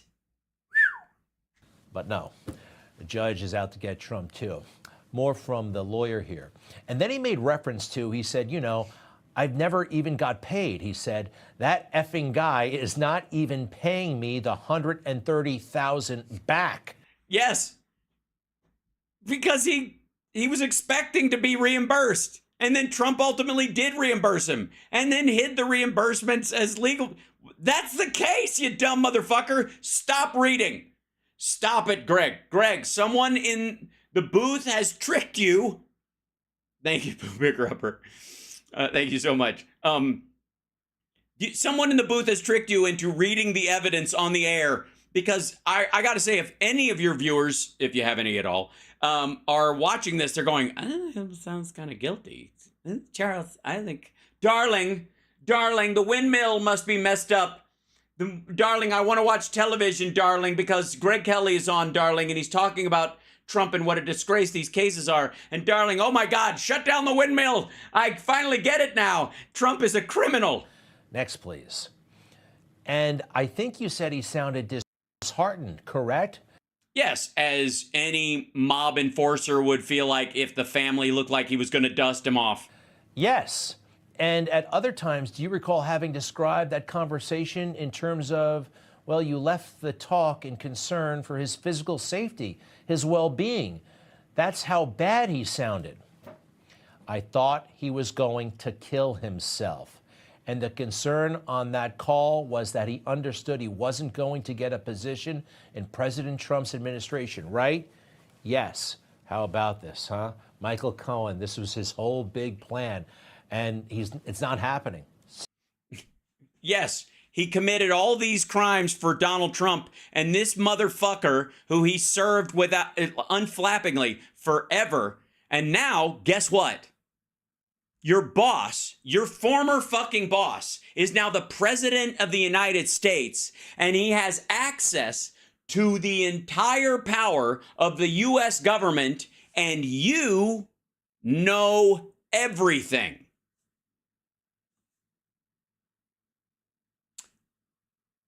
Would that, I'm just spitballing here, would that make you concerned for your own physical safety? Or the safety of your family, or would that, I don't know, would that come up for you at any time when you're thinking about this? It would occur to you? Says something about Donald Trump. He knows this guy's no good. What? You mean he didn't need him anymore? What did Michael Cohen want, actually, in Washington? This is, whoa, talk about bizarre. What kind of jobs? He had at times in conversation with you referenced potentially being President Trump's chief of staff, right? Amongst others. Yeah, but in his defense, Trump ended up firing. He kept Michael Cohen on with himself way longer than any of his chiefs of staff. Amongst others, right? He also mentioned potentially being the Attorney General of the United States, right? That's true. Michael Cohen, Attorney General of the United States. Michael Cohen is not in touch with reality. Yeah, I don't care. He's got a recording of Trump committing a crime. And also, he wasn't then. He is now. We can all see it. No, we can't see it. That's a picture you chose of a time when he was working for Trump. And by the way, everybody who works for Trump looks like that at some point. Everybody knows it. The judge should throw this entire case out. Why? Because one of his because his main fixer was worried that he was not going to get paid back or he was not going to get a position, which means in mafia terms, they're going to dust you the fuck off. One thing about Michael Cohen, a little bit psychotic, he is enjoying all of the attention. Well, yeah, because he was betrayed by a guy that he worked for. He came to his senses. He's now realizing that Trump was a scumbag and deserves whatever he got. I mean, this happens with people, who turn on leaders of the mob. That's pretty weird. We know this. Yeah, you know what? Nobody likes an attention-hungry camera whore. Right, Greg? People who just go out for the fucking attention of it. You know what I mean? It looks like he's enjoying being in New York during this shit. Can you believe it? Ugh. Just disgusting. About Michael Cohen, a little bit psychotic, he is enjoying all of the attention. That's pretty weird. We know this, that he used to pressure the National Enquirer to send photographers to follow him around to somehow make Trump jealous. I know that because it's in the transcript. No one else has pointed it out. So what we just went through, that's pretty significant. Yeah, but after they broke up, effectively. Bombshell stuff, I would say. Because it was easy to... Here's the weirder part. The part you're glossing over. That he knows, because he hung out with Trump as much as you would like to, which is always, he knew that was enough to make Trump nuts.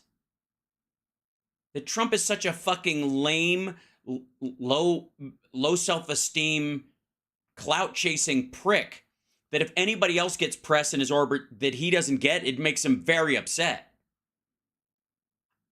Shouldn't that concern you more? Who gives a fuck about Michael Cohen in that regard? Because he's an important player in this story, but he is not ever going to be Attorney General. He's never going to be the head of the DOJ. He's never going to be in anybody's cabinet necessarily. It's not the trajectory of his life. Now, maybe it never was, but it certainly isn't now. So that it's kind of unimportant. What is important is, though, is you're talking about Donald Trump and walking right past the scariest part of this whole story is that Trump is that easy to trigger, and you want him to be fucking president? You want to hear what the mainstream media had to say about? Of course, you've got to fill time. Yesterday's session. Here is Bob Costa, formerly with the Washington Post, now with CBS News. Nothing. Getting a real paycheck to see here, right, Bob? On the stand today, Stormy Daniels' former attorney, Keith Davidson, who apparently had a black eye, who testified how he negotiated a $130,000 payment from Cohen. By the way, they put a monitor in front of Trump at all times to try to keep him awake and also hide when he dozes. They can move the monitor over so that it's between him and the jury. To pay Stormy Daniels for her story before the 2016 election. Davidson acknowledged texting with National Enquirer editor Dylan Howard the night Trump won, writing, "What have we done?" Howard replied, "Oh my God." Just the juicy stuff. But what about the really juicy stuff? Michael Cohen was going to kill himself if he didn't become Attorney General. Because he had committed crimes for Donald Trump, and now Donald Trump is president and might decide at some point that he has the ability, the power, the capability to kill people who know where the fucking bodies are buried. Is that a motive or what? For what? What do you mean motive? What things did he do for him, Greg? What things did he do? How many times did he save Trump's ass? Think about those things for a second. His emotional reaction is based on the stuff that he did for Trump. Ruminate for a moment, if you will, on what those things were and how fucking awful they were. That he expected he could get a position like Attorney General based on the cleanup he did for this motherfucker. Think about that for a second. Think about what you would have to do for somebody to expect them, knowing full well that you haven't earned the position, quite frankly, but that you would end up being their chief of staff or head of the DOJ or the Attorney General. Imagine what you would have to believe you had on someone or you had done for them, the sacrifices you had made to believe that they would push you to the front of that fucking line. Try to screw over Trump. Let's try another network, ABC. Aaron Turetsky, I think his name is. Who cares? They say he's a former federal prosecutor. This guy has got to be moved like I was moved. What? To poop his pants? What do you mean? Davidson testified that after the election, Cohen kept in touch, making sure Stormy Daniels was keeping quiet. The gag order does not prevent Trump from testifying, as he has said on at least 3 different occasions he would. Every criminal defendant, David, has the right to testify in his... This is true. Please tell me Greg's going to push back on this. Because Trump cleaned it up the next day because his lawyers made him. To her own defense, that includes Donald Trump. So the star witness was going to kill himself. He was furious at Trump because he wasn't being made the Attorney General. Because he knew where all the bodies were buried and he'd committed crimes for him and he knew it? He felt like he had been screwed over in so many ways. And you guys don't think that's worthy? Your audience is not worthy of that information? Wow, so he's not even answering that part of it. Can I just, for a moment, Newsmax, I want to thank you guys for giving us so much joy out of so much misery. If Greg Kelly wasn't sort of experiencing emotional diarrhea out of his face over the Trump trials on the regular, a lot of us wouldn't have this kind of like hot crack pipe version of the maggot freak out around Donald Trump. You know what I mean? Thank you. And, because we could grab little bits from here and there or whatever, but it's nice to get it all fucking crammed into one thing. You know what I mean? Yeah, it's lovely. I appreciate it. It's the one-stop shop for right-wing maggot freakout. Chat room, by the way, hit that like. Don't forget, subscribe. I stopped asking for subscriptions, and they magically stopped going up. Have you noticed that? I keep forgetting. So subscribe on all the channels, by the way. At this point, fuck it. Instead of just asking you to subscribe on one thing and whatever, subscribe on Twitch if you're on there. If you have Amazon Prime, it doesn't cost you a dime. And you have to redo it every month. I'm sorry, but that's how they built the thing, because they don't want 15-year-olds to take their parents' credit card and owe hundreds of dollars at the end of the year, and that's a reasonable thing. Subscribe on YouTube, which is free. You can become a member, or you can give out memberships. Patreon.com/HalSparks. The next Flapper show is on the 24th. And I have now a system, thanks to our lovely Patreons, that I will be able to record my set for Sexy Liberal, so that I can post any of the new jokes that I do that are specific to the joke of the week that might not be at the next show online, so you guys can see them and all that kind of stuff. And that's thanks to our patrons as well. Patreon.com/HalSparks. You can sign up for the year or month to month or whatever, and you can always bail out and go, fuck that guy. It's fine. But also, at the very least, Facebook page. It's the Hal Sparks page. If you're on Facebook at all, just go over there and join the page. That's free. And then, of course, follow me on Twitter and Instagram. It's @HalSparks. I always forget to do those things. Why do I always forget? I'll tell you why. Get ready for a knee slapper. Why do villains have weddings? Absolutely. A big thank you to all the viewers tuning into Hal Sparks Mega Worldwide. It's so awesome to see such an engaged audience. Your support means the world to Hal, and I'm sure he appreciates each and every one of you. Keep on watching and enjoying the show. Mm-hmm. Thank you. So thank you, Pi. I appreciate it. Yeah. And that's a real knee slapper. It is a bit Kristen Wiig-ish. You're right. Yeah. She likes me. Quit it. Stop it. I'm spoken for. I have a real lady, and she's wonderful. I'm just saying. So, I know I'm getting near the end of this, but can I, we'll jump back and forth on a couple of these things. Can we do a misery drive-by and check out the misery that is Trump world right now? Because if you think Greg Kelly's upset, take a look at Mark Levin. I'm watching Joe Biden. I'm listening to Joe Biden, or not. Are you really? The speech he gave the other night about the horrendous Jew hatred and anti-Semitism swelling the country and anti-Americanism was contemptible. Yeah, it's terrible. Because he didn't call for, I don't know, mass exterminations? Absolutely contemptible. And then I got to thinking, why start now? I'm not the youngest guy on Fox.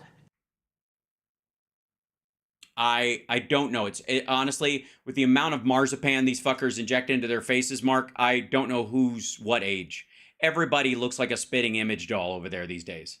And I grew up in the Reagan era, and I worked in the Reagan administration. Mm-hmm. So you've always been an asshole.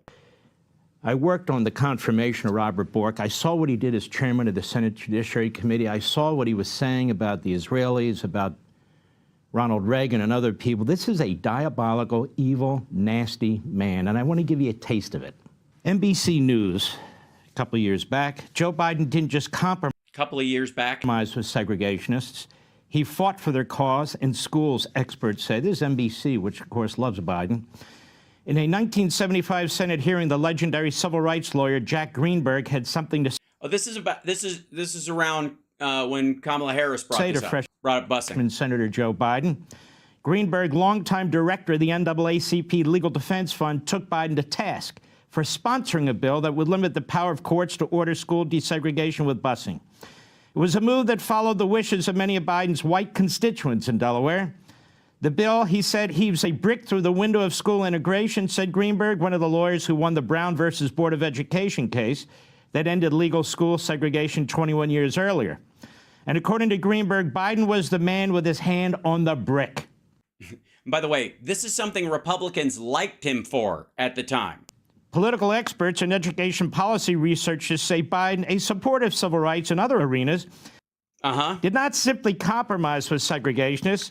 He also led the charge on an issue that kept black students away from classrooms of white students. No, he just thought if you force it, it's going to be worse. Desegregation is different than forced integration, and that was the debate at the time. By the way, this was like right after the 60s. His legislative work against school integration advanced a more palatable version of the separate but equal doctrine. Because they felt this was the way to bring people together instead of force the integration, causing a lot more dust-ups around the country. And undermine the nation's short-lived effort at educational equality, legislative and education history which it didn't do. Experts say. Joe Biden. By the way, Mark Levin and all of his friends wanted a worse version of that. They wanted to overturn the actual desegregation laws. So fuck off with this nonsense. And the idea that you would come into a situation that was quite literally black and white in a lot of places and offer some gray so that the change would last. Again, the change would last is not the same as being against it. Racism and segregation, if it was good for Joe Biden, if it could get him votes, he would... He was the vice president to the first black president, and his vice president is the first woman of color to hold the position. Fuck off. This is the same man, by the way, who tells you that the very election of Obama drove the country apart on racial lines. Support it. Here we have the Gazette. We must not the Gazette. Never forget.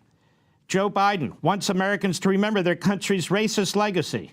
They say, well, we should take his advice. Their advice. No, it says we should take this advice, according to whoever types up your altered headlines. Also, it's an editorial. Advice is as follows. Where's the Gazette from? Pulitzer Prize winner. I don't know. Just a Gazette. Let's just call it a Gazette. There were 37. There they are. There's Joe. There's Joe and everybody else. There's all the Democrats back then. Before Patriot Front learned to wear masks. Members, said Biden, of the House. By the way, can I just say, as racists go, these guys are hilarious. Can I just say that one of the greatest things about the KKK is how ridiculous their outfit is.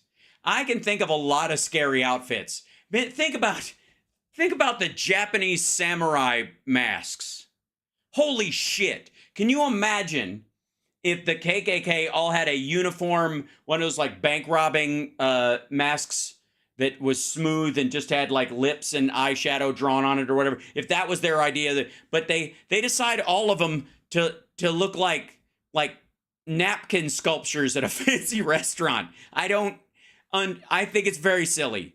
Also, can I also point out that they were so unpopular in the country that's where the dunce cap came from. You want to sit in the corner and wear a stupid hat? That was the stupid hat. You guys don't know that? You don't know that that's where that came from? That making an example of somebody was like, you want to sit in the corner in a stupid hat? Here's what a stupid hat looks like. It's exactly what a fucking stupid hat looks like. Don't give me this shit. And don't tell me that this represents all of America, or they wouldn't have to fucking march in stupid outfits. House of Representatives who were open members of the Klan. Got any, just real quick. I'm fairly certain ever since Biden's been in office, we've had color film. Yes? We've had color photography available. Just checking. There were 5, if I'm not mistaken. You probably are. Could have been 7, I think. It's probably 19. It was 5 members of the United States Senate, open members of the Klan. Millions of white Americans belonged to the Klan, and they weren't even embarrassed by it. They were proud of it, said Biden in a speech. Right. And Biden seemed proud of them. He sided with notorious segregationists to oppose integrated busing. No. He believed that integrated busing would create a situation where these people would use it as an excuse to harm people and create more division around this issue. Not the same fucking thing. No, he didn't side with them. They voted for it too, but they voted for it for other reasons. And they also, if you'll recall, this comes from a period of time where everybody was looking to move their ball down the field, where there wasn't this all or nothing idea, that they didn't believe in poison pills. They're like, if this gets me one step closer to my goal, then fuck everybody else. And you had broader coalitions no matter what. That shit died off in the 80s with branding. Saying in 1977 he didn't want his white children to grow up in a jungle, the jungle being a racial jungle, quote unquote. Biden called Senator Robert Byrd a friend. At Byrd's funeral, Biden called him a mentor, and he was... Yeah, but Byrd also denounced his racist beliefs at the end. That was the point. as a guide. And by the way, in no small part, like getting rid of his racist beliefs in the time he knew Joe Biden, who would eventually be the vice president of the first black president. Even more, Byrd elevated the Senate. Also, I would like to remind you that the reason Mark Levin is mad is because he's for all the things he says Joe Biden is for in this. Said, this is a man who knew exactly what he was doing. Biden said while eulogizing Byrd, Biden has praised or boasted about friendship with at least 6 segregationists. That would include Byrd, Talmadge of Georgia, Eastland, and Stennis of Mississippi. That's 4. Weird Republicans, all. And there were 2 others. Yeah? You don't want to bring them up? Why? Was one of them Trump? Lecturing the American people, talking about us as if we were the white supremacists and racists, when he was. And Okay, real quick. I'll push back on the idea that he ever was. But also, was should be meaningful. Shouldn't it be interesting? And this applies to Byrd, I suppose, more than anything. If you start a racist and you die against racism, at the end you're against it. Shouldn't you get some sort of points for that? Whereas Levin seems to be pissed that Biden used to be, in his perception, racist and isn't anymore, and is taking active measures to bring America closer to its promise of racial equality. Yeah. And by the way, I don't know what the sales pitch is. I think this is because he thinks Trump's got a shot with black people, and this is going to be the story they tell each other. And by the way, every step they make forward with black voters, they take 2 steps back because they got people like him and Tucker and Sean Hannity who, when they're at these like gatherings where there are black people, are like, really? Do we? Okay, we're a big tent party now. This is great. he did it for votes, and he did it for politics. Here's a piece from our friend Mark Thiessen in the Washington Post a couple years back. Right at the time when Biden was running, and especially people to the left of him were trying to scuttle his campaign, but also during the dust-up with Kamala Harris, which, by the way, I think you want to proof that somebody cares about inclusion, somebody is capable of listening and maturing on an issue. The fact that he brought Kamala Harris onto his team, made her part of his ticket, that's fucking impressive as shit. President Biden wants credit for nominating the first black woman to the Supreme Court, but right. Here's the shameful irony. As a senator, Biden warned President George W. Bush that if he nominated the first black woman to serve on the Supreme Court, he would filibuster and kill her nomination. Yeah, but not because she was black. The story begins in 2003 when Bush nominated Judge Janice Rogers Brown to serve on the U.S. Court of Appeals for D.C. On the U.S. Court of Appeals. SCOTUS? No. Considered the country's second most important court and has produced more Supreme Court justices than any other federal court. Brown was immediately hailed as a potential Supreme Court nominee. Well, Biden did what he does best, character assassination. He tried to destroy her. He Based on what? Filibustered her. He blocked her. Why? Because he didn't want George Bush getting credit for potentially the first. Potentially. Did he? And again, George W. Bush being what he is, did he nominate her for the SCOTUS? Black woman nominee to the U.S. Supreme Court. Or could it possibly be? Although Biden called the filibuster the relic of Jim Crow, he threatened to use that against the black woman who actually lived under Jim Crow. That's Brown. Now, who was this woman? Yeah, tell us. She was the daughter and granddaughter of sharecroppers, grew up in rural Alabama during the dark days of segregation. And what's her position on abortion? When her family refused to enter restaurants or theaters with separate entrances for black customers. She rose from poverty and put herself through. Which is true of Anita Hill as well. Why don't you go back and talk to me about Anita Hill and what you said about Anita Hill a couple of decades before she came around, Mark. I mean, all things being equal, if this is if the standard is who you were and not what you do, then why not across the board? College and you. Why are you skipping past his issue with Clarence Thomas? Oh, because Clarence Thomas is taking bribes, clearly, right now. UCLA Law School as a working single mother. She was a self-made African-American legal star, but she was an outspoken conservative. So Biden... What do you mean outspoken conservative?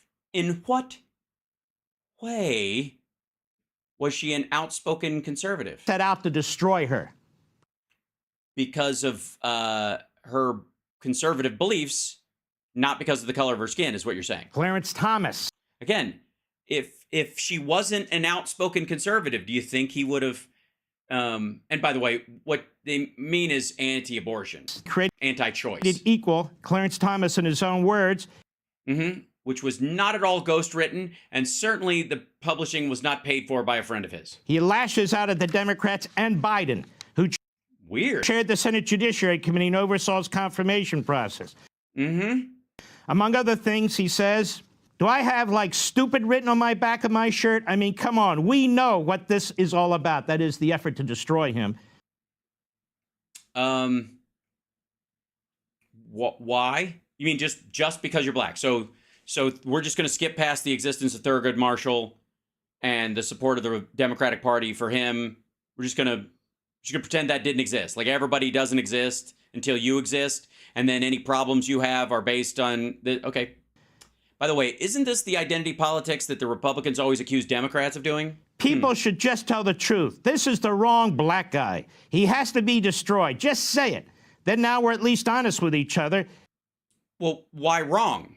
Because of the sexism and the belief that women should take a back seat? The idea was to get rid of me. And then after I was there, it was to undermine me. While Thomas doesn't mention Biden by name, he's asked by filmmakers to respond directly to Biden's line of questioning during the hearings on his views of natural law. I have no idea what he was talking about. I understood what he was trying to do. I didn't really appreciate it. Natural law was nothing more than a way of tricking me into talking about abortion. Which he would eventually move to eliminate a woman's right to choose. Fuck you. Biden has always been for women's rights. And your constant defense of a political, you have never been more complimentary and more protective of a presidential leader in your party, of the country, and in a secondary candidate now running again, except for Donald Trump, in that he is a pussy-grabbing, adjudicated rapist. Fuck off. Biden was right about Thomas. His skin color had nothing to do with it. Same with this other woman. It's not about their skin color.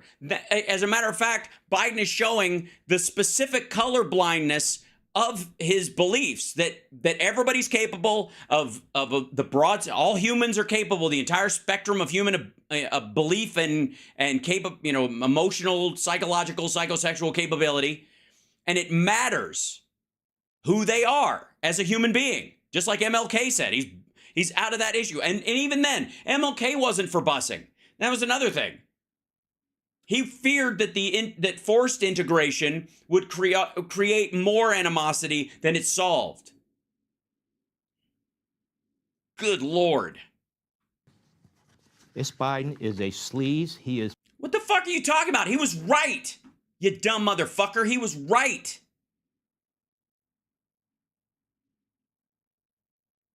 Thomas ultimately lied. He came down on the side of getting rid of the rights for women to have abortions available to them federally in the United States of America. And Clarence Thomas made women in this country during his tenure second-class citizens while accepting bribes the entire time he's been in office. Fuck off. Biden was right again.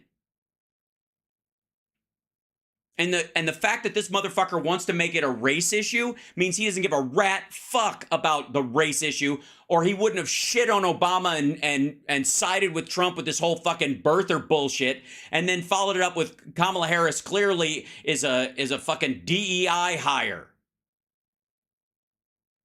Been a cancer on the body politic from the day he walked into the U.S. Senate. Because Mark Levin is one of the people who believes that our problems all started when women got the vote. Look what he did to Robert Bork, one of the most renowned, brilliant legal scholars in the history of this country. Yes, attacking Robert Bork just because he's black. John Paul Stevens, who was a very liberal appointee to the Supreme Court by Gerald Ford. The longest-serving liberal justice in modern times has lamented the treatment of a conservative judge prevented from joining him on the Supreme Court by Joe Biden. Right. Because that was always Joe Biden's concern, was that conservative meant ending a woman's right to choose. Fuck you. Again, don't threaten me with a good time. Your blood pressure sky high. Don't worry, Margot. This is going nowhere. This is just between us. But I would just like to see, this is the seat of the argument. Yeah. The failed Supreme Court nomination of Robert Bork changed public perceptions of would-be jurists, seen now more for their political views than legal experience and qualifications. That's because that's why he was nominated. Says retired Justice John Paul Stevens. Right. I've always ranked him, meaning Bork, as the most persuasive Solicitor General who represented the United States before the Supreme Court while I was a justice. I thought and still think he was eminently qualified for the position. Right. But he had to make an argument, and you could make the judgment. Once he's in the judge seat, then what he does is different. Of course, President Reagan nominated him. Mm-hmm. Then Senator... So your ass is still chapped. Oh, thank you, Andrea. I'm sorry. Hold on. Let me... So was there a staff chat in there? There you go. Oh my gosh. Thank you. Big hook, big hook. Please forward this to CSL Medical Care Fund. Absolutely. Will do. Joe Biden. He was the chairman of the committee, presided over Bork confirmation hearings, and is viewed as having helped lay the groundwork for hyper-political nomination battles that persist today. Joe Biden destroyed the confirmation system in the... No. Republicans destroyed it by putting forward people that were missiles specifically designed to destroy a woman's right to choose. Senate. He unleashed the filibuster against judges and judicial nominees. By threatening to do the filibuster, which he didn't actually do. Really, in a major way. In the So he brought it up, is what you're saying. He brought it up. He brought up the filibuster as maybe a thing, and that's how he destroyed the system. It isn't that everybody that Reagan and Bush 1 and Bush 2 put forward were people who were specifically there to lie in their confirmations and say, Roe v. Wade is settled law and I'm not going to go after it. And I can call balls and strikes, which is what they all sold. And Joe Biden didn't buy it. The first time in American history. Before Bork was nominated to the High Court, Biden said he would support his nomination if tapped for the Supreme Court. But Biden reversed his position as Senate Democrats and liberal groups opposed Bork and launched a campaign to derail his nomination, to smear him, to character assassinate him. Or to point to what he actually would do when he got in office if he carried through. And by the way, we would have lost a woman's right to choose a lot earlier had he been on there. The confirmation battle set up stage for ideological wars over Supreme Court nominees ever since. That center on judicial philosophy rather than... Oh my God, not the Washington Examiner. ...on qualifications, and give rise to the verb to bork, defined by Merriam-Webster dictionaries to attack or defeat unfairly through an organized campaign of harsh public criticism or vilification. Yeah, nobody uses it that way. The tactics of Bork's opponents included misstatements about his views. This is Justice Stevens speaking. And a certain amount of unfair comment on... A certain amount? A certain amount. ...on his character. Certain amount of unfair comment. So some of it was fair about his character? What parts? Judge Stevens, what parts about his character that came up were fair? Motivated in part by a fear that his approval might lead to the re-examination and possible overturning of Roe v. Wade. And he was right. Biden was right. That's exactly what they've been trying to do, and that's exactly what they did. Stevens wrote, what about Reagan? What about him? What did Reagan think of Joe Biden? Reagan was a very kind man. Well, the Reagan administration... Was he? ...has adopted a foreign policy of unwise intervention and rigid ideology, which has failed in the Soviet Union, Nicaragua, and South Africa.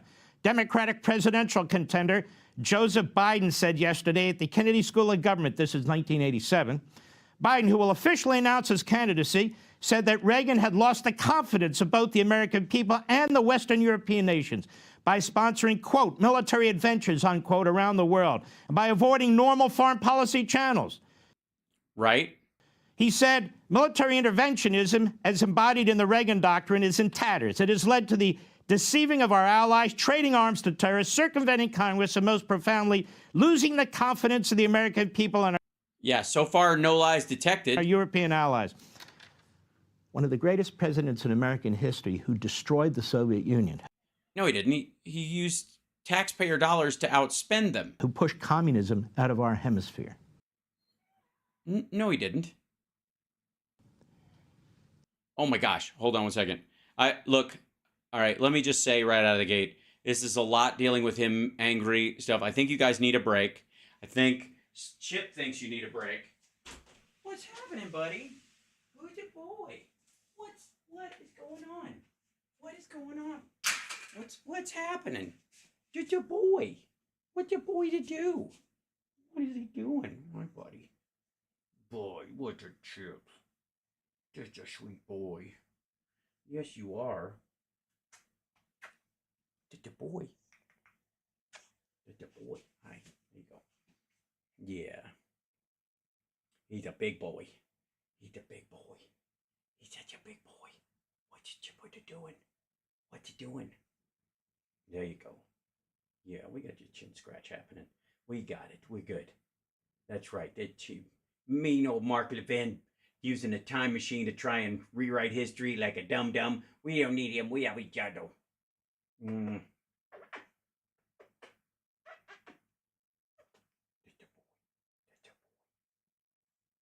He's like, it's snack time, motherfucker. What you doing? There you go. Oh, my God. Whoa. The fur. Hi. Please don't unplug anything. All right. Yeah, fuck Mark Levin. I agree. Can we, real quick? I don't have time for any of this shit. Everything's so long. Okay, this is a short one. Yeah, here's a couple of short ones, and I'll let you guys go. Ladies and gentlemen, I present to you the perfect racist smoothie that is, here they come, Debbie and the Mess D'Souza. Look at this beauty. Can Trump and DeSantis run on the same ticket? 3.7 thousand views 2 days ago. I got news for you. How is it my channel is viewed as smaller than theirs, and yet I get way more views on my fucking videos, and even the long ones? How's that happen? How's that happen? Explain that to me. Okay, Chip, you good? What are you doing, buddy? What are you doing? What are you doing? What are you doing? It's a string. It's a string. What are you doing? What are you doing, big boy? What are you doing? You have Godzilla head. It's true. Look at him. He's got Godzilla head. Godzilla! Gojira! Okay, there you go. All right. Oh, there you go. Hang out. I'll be there in a minute. All right, remind me to go. I can't stay on all night because he'll die. I need a snack. That's Chip. Yeah. Oh, look at all the hair. Hold on one second. Ladies, look out.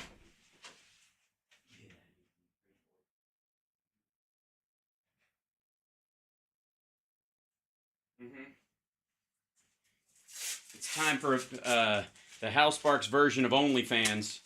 Here it comes. Bounce chicka wow wow, waka waka waka bounce chicka wow wow. Anyway, so I don't mind cleaning the cat box. It's not a big deal. You know, it's just something you do if you love your animals. You know what I mean? And you ever cleaned up cat sick or whatever? You just do it. You move on. You don't wait. It's okay, right? That's all I'm saying. That's my OnlyFans. There you go. That's all. That's all I got to do. Just printing money. Once this Trump era is over, that's I'm gonna buy myself a house with that shit. All right, here we go. The Mess D'Souza and Debbie. All right. Virtually everybody who is anti-Trump has something good to say about DeSantis. Now, no. First of all, what the fuck does virtually mean? And no, I'm anti-Trump, and I think DeSantis is like a low-tier asshat copycat Trump. not the sort of some of the never Trump people are secret Democrats. They want Biden to win. Right, but that doesn't make them a Democrat. They just want the country to survive. Look, I still got some on this shoulder, right? Right. Get that, huh? Yeah. There you go. Yeah, I see it. What are you doing? What are you doing, buddy? What are you doing? What are you doing? Silly boy. Chip has decided he's playing with cords so that I will come and feed him. He's like, oh yeah? How about if I unplug this? Clack. And so they don't like Trump. They don't like DeSantis either. Yeah. Yeah, but I mean, they like, I don't know, they like Kasich, they like Chris Christie, they like fucking any number of other people. So they're not Democrats. They might be okay with a Chris Christie or a Nikki Haley, but they also recognize that's never going to happen. It's right, because maggots will scuttle it because they're lunatics. not even remote.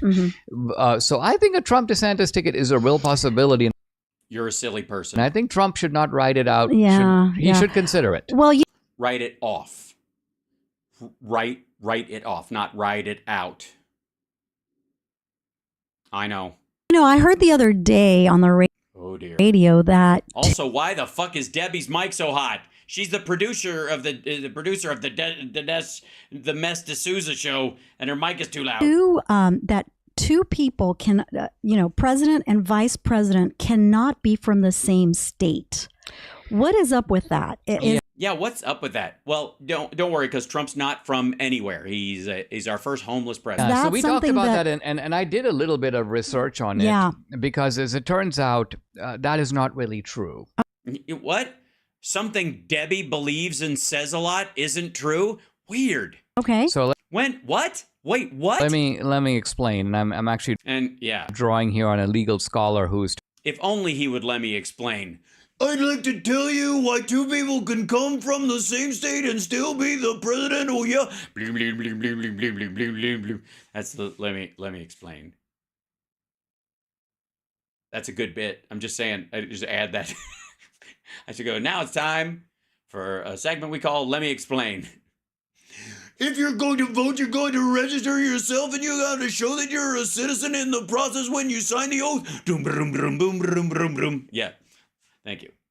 Let me explain why you have to be a citizen to vote. Talking about it, but he's giving them the mainstream view. Quote, there is nothing in the U.S. Constitution that prevents candidates for president and vice president who live in the same state from running together. ... Debbie, you moron. Now, he admits as a practical matter, it may be a bad idea because very often the president has locked up his own state, right? So, for example, with Reagan, it was like, let me pick a candidate from a different part of the country. Maybe they'll bring me a valuable state like Ohio. Right. So those considerations. Yeah, not qualifications, just voter manipulation. Sure. But those are practical considerations. The question we're exploring is there something in the Constitution that prohibits you? Well, let's look at the phrase. I'm now reading the Constitution. This is Article 2, Paragraph 3. Quote, the electors, ... There's some irrelevant verbiage there. Yeah, bullshit. That's how Dinesh reads the Constitution. Something bullshit. The electors, same way they both read the Bible, shall vote for two persons, of whom one at least shall not be an inhabitant of the same state with themselves.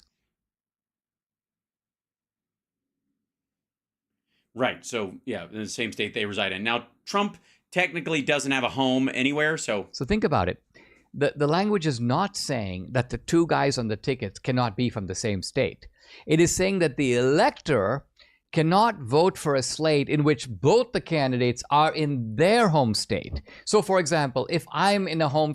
So they can't be from the same state because of the electors, not because of the candidates.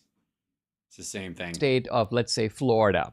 And I'm voting for Trump and DeSantis both. They are both in my state. So I, as an elector, cannot vote for both of them because they happen to be in the same... This is fucking riveting. ...state as me. So here's the point. It used to be apparently in American politics that the president and the vice president were on separate tickets. They ran separately. And so essentially the Constitution was trying to spread things around and say, listen, you don't want a president and a vice president and the elector casting his vote all to be from the same state. It'll concentrate power too much in like one pocket of the country. So the elector can't vote for a president and a vice president who are from the same state as he is. Jesus, that was the whole segment? It's nice to know that Deborah D'Souza is creating that high quality programming that we'd all expect.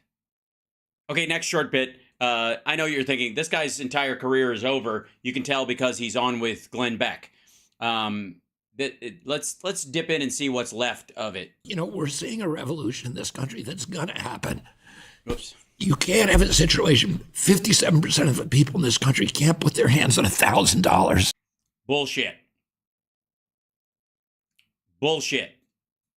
That's ridiculous. No. That is not true. The idea that they don't have $1,000 in cash in the house is not the same fucking thing. And by the way, if you'll notice, when they started quoting this, can I specifically point it out? When they started quoting this to attack Joe Biden, it was $500. Since Joe Biden has been in office, now it's $1,000. Can I just, yeah. Nobody else is noticing that little sleight of hand? If they have an emergency. Oh my God. He's having an emergency. Someone quick, get an EpiPen or so quick. Get an EpiPen. Clearly Glenn is falling asleep or he's allergic to RFK Jr. or what is this? What is happening? Oh my God. 54% of the people in this country are not making enough money to pay for basic human needs. Bullshit. You don't get to include children who can't work, who don't supply their own basic needs, and add them to the number so that you people who are in retirement who aren't making a living, and add them all up and go now 50% of Americans, because children who don't provide for themselves and the elderly who don't go out and shop for their own shit don't qualify, you dumb motherfucker. Shut up. Just like, Jesus Christ. Solve the real problem. Don't show up at a fucking flood with a fire extinguisher, you asshole. And there's going to be a revolution and... No, there is not. I'm sorry to tell you this. It's a revolution's not going to happen. It's just silly. It's not. We don't need one. A revolution would be a change in government. We don't need to go from a democracy back to a monarchy. We do not need to go, as Marianne Williamson would say, 180 degrees. We got to turn this country around. Fuck you. You know what happens when you turn this country around? You go back to the industrial era, wherever with no regulation, where everybody was dying of fucking black lung and cancer. You go back to women and gays and people of color not having rights. You want a revolution would bring the country back in the other direction. Fuck you. Is it going to be captured by, the dark regressive forces, or are we going to be... The dark regressive forces are the ones that want a revolution. They want to go back to how things were. And I do mean TYT. Able to keep it for, as an expression of idealism. So, but I think that the problem that we have is the total lack of scarf-wearing, bandana-necked, goitery, bloviated assholes. Is the sides are all mixed up. I don't know who's who anymore. I do. I'm in the party that when we want to pass an infrastructure bill, we don't just scuttle it for the fuck of it. I'm in the party that would vote for a border bill that's not everything we would want, but moves the ball down the field enough to help the situation and guarantee that the asylum system isn't completely overrun by economic migrants trying to take advantage. I can do that. I'm in the Democratic Party. We do shit. And you have the federal government colluding with gigantic business. Fuck off. You wish. I'm a conservative. I used to be one of the dummies that used to say, Apple's not going to do anything. Google can. Oh yeah, they can. The liberals used to be the ones who would be telling me that. Now I'm like, I'm on your side, and they're gone. No, they aren't. We're also the ones who got the Consumer Finance Protection Bureau and the rules about AI and the rules about social media's control of your privacy. Those are all bills presented by Democrats to curtail those particular ideas. We're just not throwing the baby out with the bathwater because it doesn't help you. They're the gone. liberals are now for censorship.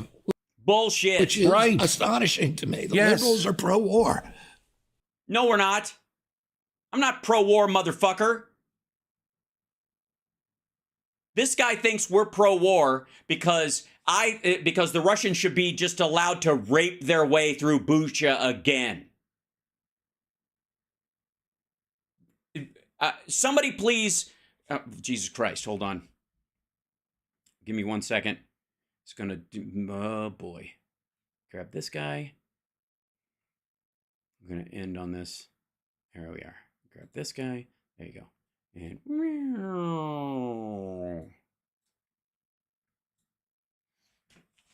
okay, you fucking assholes. Let me explain something to you. Being against a rapist and wanting a woman to have the ability to fight back against her attacker doesn't make me pro-rape. You guys are that way. Allowing it to happen. Non-interventionists always puts you on the side of the aggressor, you fucking dipshit. And the both of you pretending to like each other right now is fucking embarrassing. The only thing you guys are for is the ability for you to grift this bullshit from everybody at home. This guy wants to sell prepper end of the world bullshit, and you want people to not get vaccinated so the end of the world will happen sooner because you happen to think there's some sort of like magical immunity that people can have. I mean, what's the difference between RFK Jr.'s attitude towards the end of the pandemic and Donald Trump saying, stick a light bulb up your fucking ass? Why am I talking to you guys? I got to talk to these guys. So between the two of you, you need to fix your diet. Do exercise and stop going to Sonic. Putting a bandana around your neck is not going to keep it from expanding. You fluffa-nunter. It's gross. You have a family, Glenn. This is an intervention. Stop eating that shit. And tell it to Stu, too. I don't give a fuck if both of you have to do a Ozempic and chew an aspirin every morning to deaden your taste buds. Do fucking something. And your whole fucking family hates you, and that should tell us all something. I'm just gonna say. Hold on, I realized just a moment that I've got to on the version of the Instagram thing, I'm also got to put myself in there.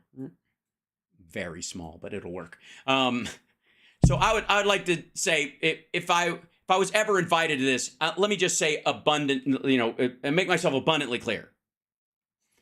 Both of you are grifter assholes who mix and match ideas that you truly believe that are grotesque and ideas you don't believe at all but make you money. And that is the only common thread between them.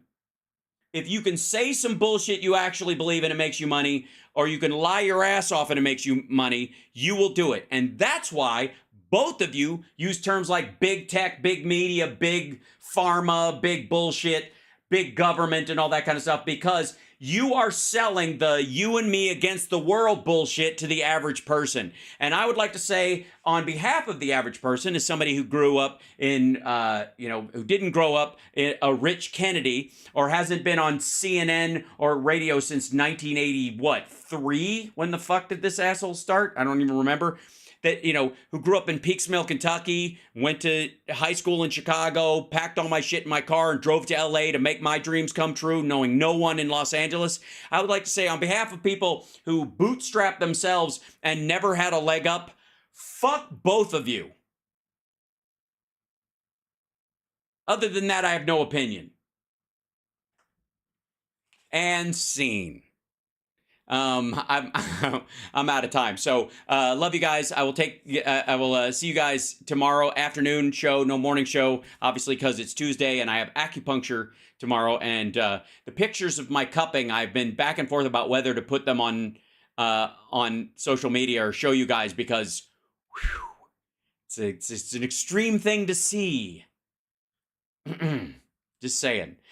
So anyways, love you guys. Take care of yourselves and take care of somebody else. And I will see you guys come tomorrow afternoon.